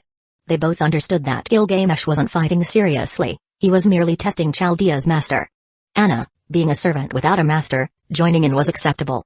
However, if they also interfered in this battle, it would be impolite. Merlin, as a servant summoned by Gilgamesh, and Roy, as the king of Ur coming to form an alliance with Rock, had no reason or standing to get involved. Even though Roy initially wanted to help Ritsuka as her master. But King Gilgamesh had preemptively sent him a magical message before starting. You from Ur, stay back with Merlin and don't interfere. I intend to test Chaldea's master. With that, Roy had no grounds to intervene. This was Gilgamesh's trial, and for Chaldea to earn his respect, they had to go through it. Even if Roy helped Ritsuka defeat Gilgamesh, it wouldn't earn the King of Heroes' respect. They had to do it themselves. However, the glaring disparity in strength made this trial far from fair. But passing the trial didn't necessarily mean defeating Gilgamesh, as long as they showed their will and strength, and ultimately gained Gilgamesh's approval, that would suffice. In her predicament, Ritsuka glanced back at the two spectators, wanting to say something. But seeing Roy subtly shake his head, indicating he wouldn't help, she came to understand and didn't plead for assistance. Instead, she used support magecraft and teamed up with Mash to resist Gilgamesh's onslaught. Seeing that Ritsuka, despite being overpowered, didn't ask for Merlin's or Roy's help, Gilgamesh was somewhat surprised. Not bad. With Anna out of the picture, just Ritsuka and Mash couldn't hold out for long. After a few more exchanges, they were easily overpowered by Gilgamesh. Alright, that's enough. You from Chaldea, your strength is passable for a warm-up, but... Gilgamesh surveyed the three Ritsuka, Mash, and Anna bound like dumplings below him. You're still too weak and lack the necessary resolve. How much do you really understand about Ruck, the demonic front, and the seventh singularity? Those who can't even grasp the current situation have no right to discuss an alliance with me. But before Ritsuka or Amash could offer any excuses, Gilgamesh firmly escorted all three out. Siduri, take them around Ruck first. Let them get a better grasp of this era and Ruck before they start daydreaming. If you want my approval, do something in Ruck that impresses me. Whether it's maintaining the people's livelihood or fighting on the demonic front, anything goes. As long as you do something I acknowledge, I'll agree to ally with you. As you command, my king. Thus, Siduri led the three away from the divine tower. Only Roy, Merlin, and Gilgamesh remained in the throne room. After sending the Chaldea trio away, Gilgamesh didn't return to his throne. Unlike the still clueless Chaldea group, these two were genuinely useful allies. As for you, Magus, King of Ur, that title should be fine, I suppose. I thought you'd plead for those Chaldea folks, asking me to give them another chance to prove themselves. I won't, because I know it would be pointless. Roy understood Gilgamesh's intentions well. His sudden involvement had made things too easy for Ritsuka. They'd only seen the enemies but hadn't experienced the terror of Tiamat firsthand. They also hadn't realized the true significance of the demonic front and Ruck. At this point, their understanding of the seventh singularity was superficial. Asking girls who didn't fully grasp the situation to save this singularity would just be sending them to their deaths needlessly. Before forming an alliance, it was better to let them experience Ruck, step onto the demonic front, understand the current state, and then make their decision. That was Gilgamesh's plan. Roy agreed with this approach. Humphrey, so you're a smart one too, with decent judgment. Gilgamesh nodded, acknowledging Roy's insight. He then slowly approached Merlin and lifted the white cloth covering Enkidu. Upon seeing what was beneath, his expression vanished, and he fell into silence. Seeing Gilgamesh stand there silently, neither Merlin nor Roy spoke, simply standing beside him, waiting for him to emerge from his grief. Chapter 197, MP 197, Tablet of Destinies. As in the myths, when Gilgamesh, the king of heroes, witnessed the death of his dearest friend Enkidu before his eyes, even his indomitable spirit broke, and he wept bitterly. Though he had already experienced Enkidu's death once and embarked on a journey to seek the elixir of immortality, transforming his heart and becoming the true wise king of Ruck, the sight of his friend's corpse before him again overwhelmed his restraint. Even in the presence of others, he could not suppress his emotions. He bowed his head, tightly grasping Enkidu's broken hands, tears streaming from his eyes. Gilgamesh wept. It was an undeniable truth. Though he faced away from Roy and Merlin, silent, his trembling body and emotional turmoil were palpable to them. Yet, in such a moment, they neither mocked nor approached to console the king. They simply stood quietly by Gilgamesh's side, waiting for him to release the pent-up emotions in his heart. After a long time, having vented his emotions, Gilgamesh found an indescribable calm settling over him. For so long, he had borne the weight of preserving humanity's spark, carrying the burden of Ruck on his shoulders. Though he never spoke of it, the pressure, mental exhaustion, and suppressed emotions were beyond words. Under such prolonged strain, his spirit had neared its breaking point, teetering on the edge of collapse. So, when faced with his dearest friend, even though Enkidu had already lost his life, Gilgamesh was willing to reveal his most vulnerable self before him. Clutching Enkidu's hand, he wept and poured out the longing he had carried all this time, until his suppressed emotions returned to a state of calm. After this raw outpouring, Gilgamesh slowly rose, still seated with his back to Roy and Merlin, and gently draped the white cloth back over Enkidu's body. In the throne room, is this really the right approach?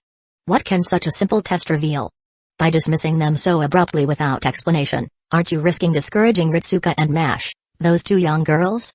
Roy didn't protest on behalf of Ritsuka and Mash, for he knew they wouldn't be defeated by such a setback. They would surely discern Gilgamesh's intentions, seek understanding, grow, and ultimately earn his genuine respect. But Merlin remained concerned. After all, he had watched those two girls from the first singularity onward, investing no less emotion and expectation than Romani of Chaldea. So, he couldn't help but ask with care. "Oh? Merlin, I never expected you, of all people, to question me like this." Hearing Merlin's question, Gilgamesh raised an eyebrow and replied, "This approach may seem harsh, but I have no time to further scrutinize their abilities or character. Rather than relying on your accounts or this one's assurances, I want to hear their true intentions. Let them explore every corner of Ruck themselves. This will not only allow me to understand them better but also help them integrate into this world more quickly, giving me the answers I seek from their hearts." "You're testing them with Ruck itself?" "Humphrey, naturally." Gilgamesh nodded. If they fail to grasp my intentions and lose their way, they are fools. If they slack off and don't bother to understand Rook as I've instructed, they are lazy. If their resolve doesn't earn my approval, then they aren't the ones to save Rook. I've given them every opportunity they need. Whether they seize it depends on their own merit. Well said, King. Truly well thought out. In that case, I'll just having learned what he wanted, Merlin, ever eager to slack off, promptly prepared to slip away. You! Get back here. Seeing Merlin's attempt to escape, Gilgamesh's brow twitched, and he shouted after him. Roy, playing along, raised a hand, grabbed the white hood of Merlin's cloak, and yanked him back. Let me go, Roy. If I don't escape now, this heartless boss will work me to death again. Heartless boss? At the term, Gilgamesh's brow furrowed, his anger nearly erupting, tempted to cleave a brazen fool with an axe. I work at least 20 hours a day, aside from necessary meals and rest. In a crisis like this, you useless slacker, dare to sneak off and laze about in my presence? Ah! King, hear me out. I've been busy too during this trip. Busy, you say? I know the situation across Mesopotamia has shifted drastically, and your work has been affected, which is unavoidable. But that's no excuse for us to waste time. Disaster won't wait for us to be fully prepared. So, Merlin, keep working. This time, I'll grant you a bit more rest. Stay in Rook with Siduri to guide the Chaldea group for 2 days, then take them and get out of Rook to continue searching for the Tablet of Destinies. And this time, you must find it. I'm serious. Not long ago, Enki appeared in my dreams, warning that the day of Rook's destruction draws ever closer. We truly have no time left, Merlin. Gilgamesh's weary eyes trembled with earnestness as he looked at Merlin and spoke. I understand. Realizing the gravity of the situation, Merlin ceased his antics, nodded slightly, and accepted the daunting task. But the prospect of such relentless work made him sigh, with the unexpected issues on the beast suppression front that I need to investigate, and now the tasks of finding the tablet and guiding Chaldea. If I weren't a servant, I'd probably drop dead from overwork. Ha ha ha, you're not even human. Even without a servant's body, you wouldn't die from overwork. So enjoy it. These 2 days might be the most peaceful you'll get for a while. Laughing heartily, Gilgamesh clapped Merlin on the shoulder. After issuing the basic orders, he promptly kicked Merlin out of the Divine Tower. Now that Merlin and the Chaldea matters are settled, it's your turn, King of Ur. With Merlin and the Chaldea group dispatched from the tower, only the 2 kings, representing their respective city-states, remained in the throne room. The irrelevant parties have been cleared out. What follows is a discussion between city-states, between kings. Are you ready, King of Ur? Of course. Chapter 198, MP 198, The Ur Migration Plan. The night descended quietly upon Rook. Guided by Merlin and Siduri, Ritsuka and Mash had wandered through the city for hours, gaining a newfound appreciation for its unique character. Now, they rested in the inn arranged by Siduri. At this hour, aside from the soldiers standing watch on the demonic front, most of Rook's residents had slipped into slumber, conserving their strength for the survival struggles of the coming day.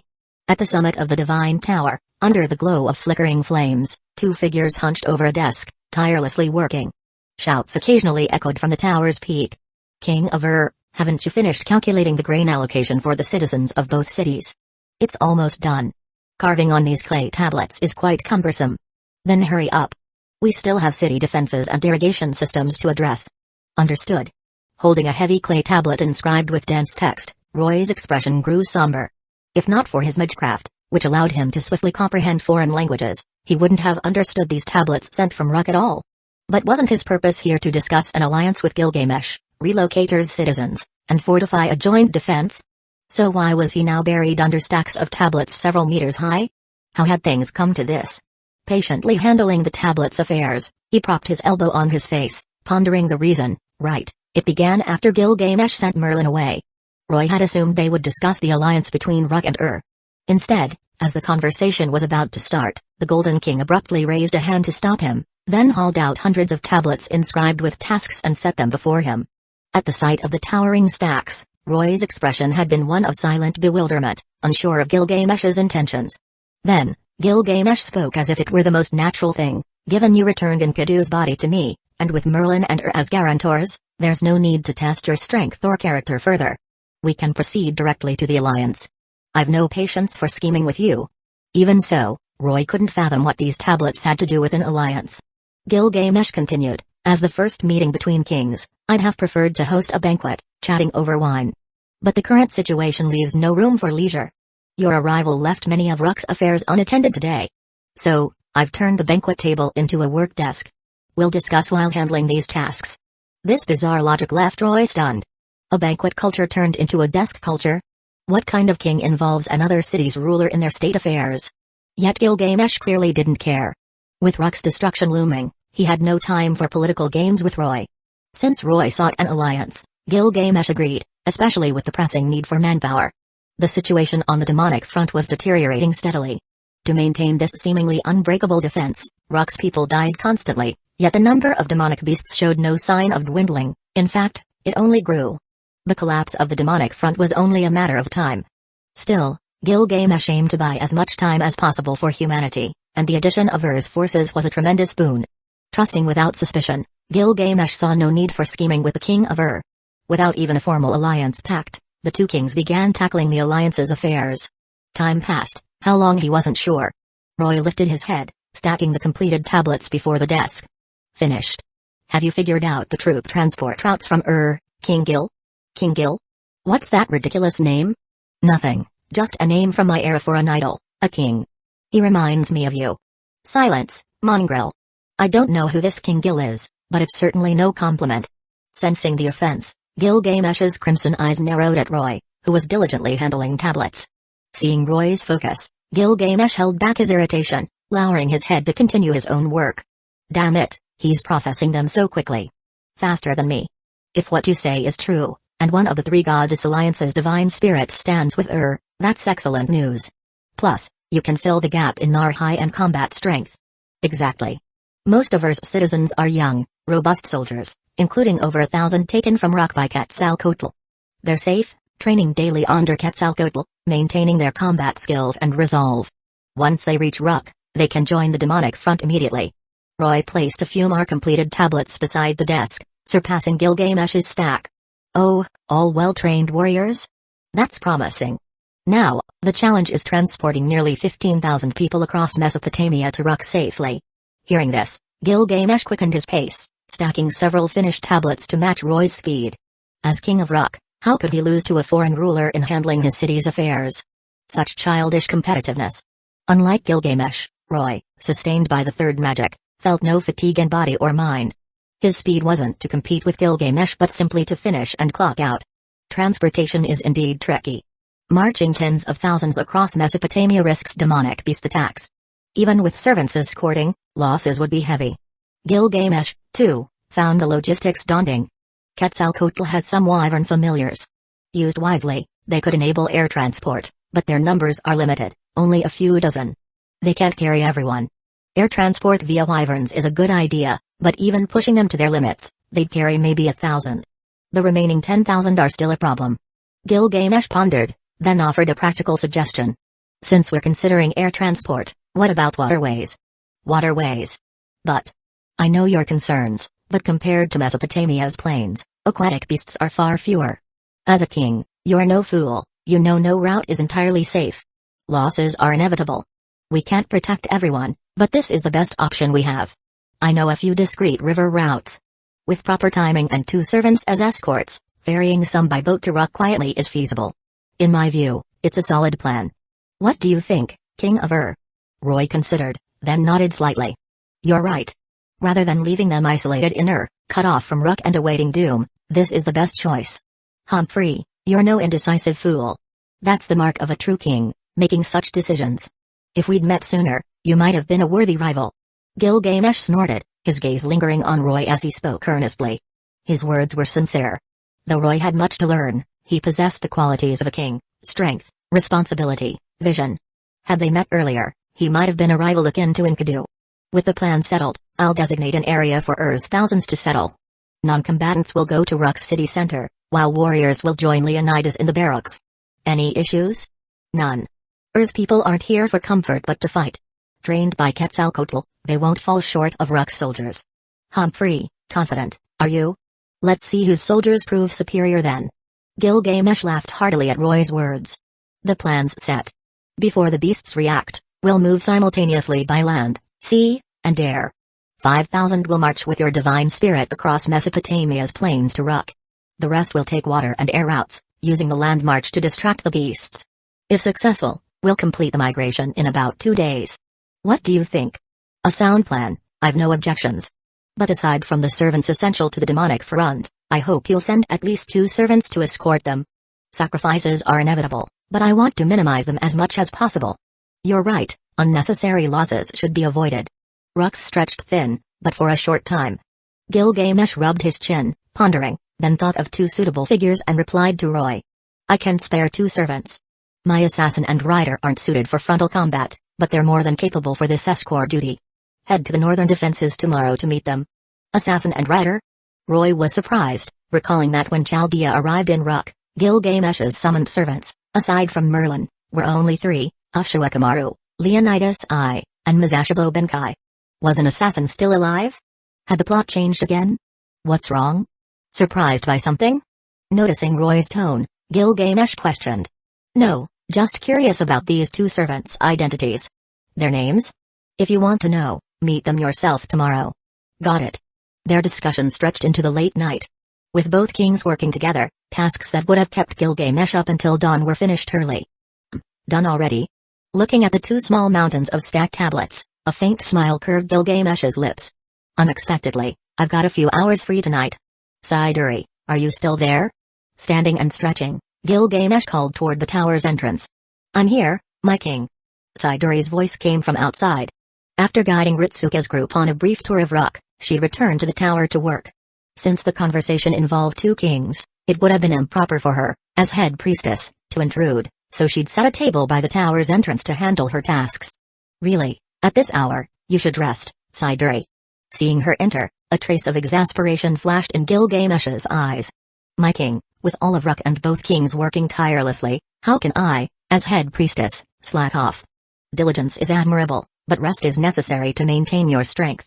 Pointing to the stacks of completed tablets, Gilgamesh instructed, have these tablets moved out, then rest early. Tomorrow, we'll resume our fight for survival. With that, Gilgamesh lifted Enkidu's cloth-covered body, beckoned Roy, and walked out of the divine tower. As you command, my king. Siduri bowed gently. Watching Gilgamesh and another figure stride out of the tower side by side, she felt a fleeting daze. For a moment, it was as if she saw that familiar figure once again at the king's side. Enkidu.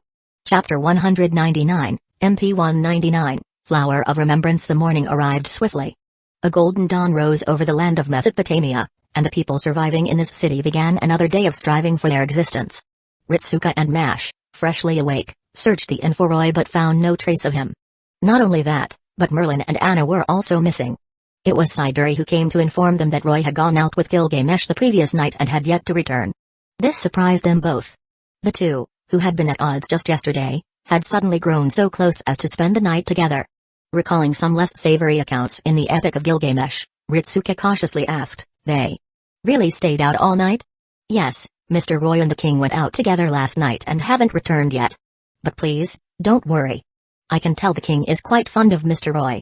At least last night in the Divine Tower, he was smiling happily, almost as if Lord Enkidu had returned. Siduri answered with a smile. Since Enkidu's passing, it was the first time she had seen Gilgamesh get along so well with someone else. In the past, he would only go out with Enkidu. Had he found a new friend? Seeing Gilgamesh no longer mired in the tragedy of Enkidu's death, Siduri felt genuine joy for him. To grow so close in a single night, perhaps this was the unique bond between kings. Siduri then briefly outlined the day's itinerary for Ritsuka and Mash before returning to the Divine Tower to tackle her own tasks. Last night, the king had instructed her to have the tablets moved from the tower, and she had stayed up all night reviewing them. From them, she understood the monumental task the 2 kings were undertaking. Merging Ur's people with Ruk to form a greater city-state, humanity's final bastion. With such a grand mission looming urgently, she needed to contribute and ease the burden on the 2 kings. Watching Siduri hurry in and out, Ritsuka and Mash felt a bit puzzled. Everyone in Ruk is so busy, Mash. Roy-senpai and Gilgamesh must be working hard too. Yes, senpai. Let's start our day's work as well. Once we finish what Ms. Siduri assigned, we'll head to the Divine Tower to report to Gilgamesh and Mr. Roy. Though they hadn't yet earned Gilgamesh's approval, Mash and Ritsuka were brimming with determination, fueled by their clear goals and tasks. Oh my, seeing you 2 so spirited is wonderful, Ritsuka and Mash. At that moment, the voices of Dr. Roman and D.A. Vinci came through the communication device. Dr. Roman. And D.A. Vinci-chan. Seeing Dr. Roman's image, Ritsuka felt a wave of reassurance. Yes, I waited until you were awake to contact you. Though Chaldea hasn't yet gained Gilgamesh's approval, according to head priestess Siduri, Mr. Roy has surely succeeded. Plus, with the Holy Grail already retrieved by him and more capable people supporting us, there's no need to rush. Perhaps Gilgamesh is right, Chaldea knows too little about this singularity and Rook's current state. So, follow his arrangements step by step. I believe you learn his recognition. Dr. Roman offered his encouragement. Got it, Dr. Mash and I will do our best. Right, Senpai. After breakfast, let's get to work. Seeing their enthusiasm, Dr. Roman couldn't help but smile. Meanwhile, at the western sector of the demonic front, soldiers, prepared for battle, polished their weapons, ready to face the next wave of beasts. Roy and Gilgamesh, missing all night, appeared here. What do you think, King of Ur? Seeing the demonic front I personally organized and established, do you have anything to say? Leading Roy to the rear wall of the demonic front, Gilgamesh pointed to the towering defenses below and the Rook citizens steadfastly fighting at their posts, his voice brimming with pride. A vast battle line, valiant warriors, and an unyielding spirit of protection, this was the true demonic front. Roy couldn't help but marvel. An impeccable defense, achieving the pinnacle of what humans of this era could accomplish. No wonder Tiamat and the demonic beasts haven't breached it after so long. Yet.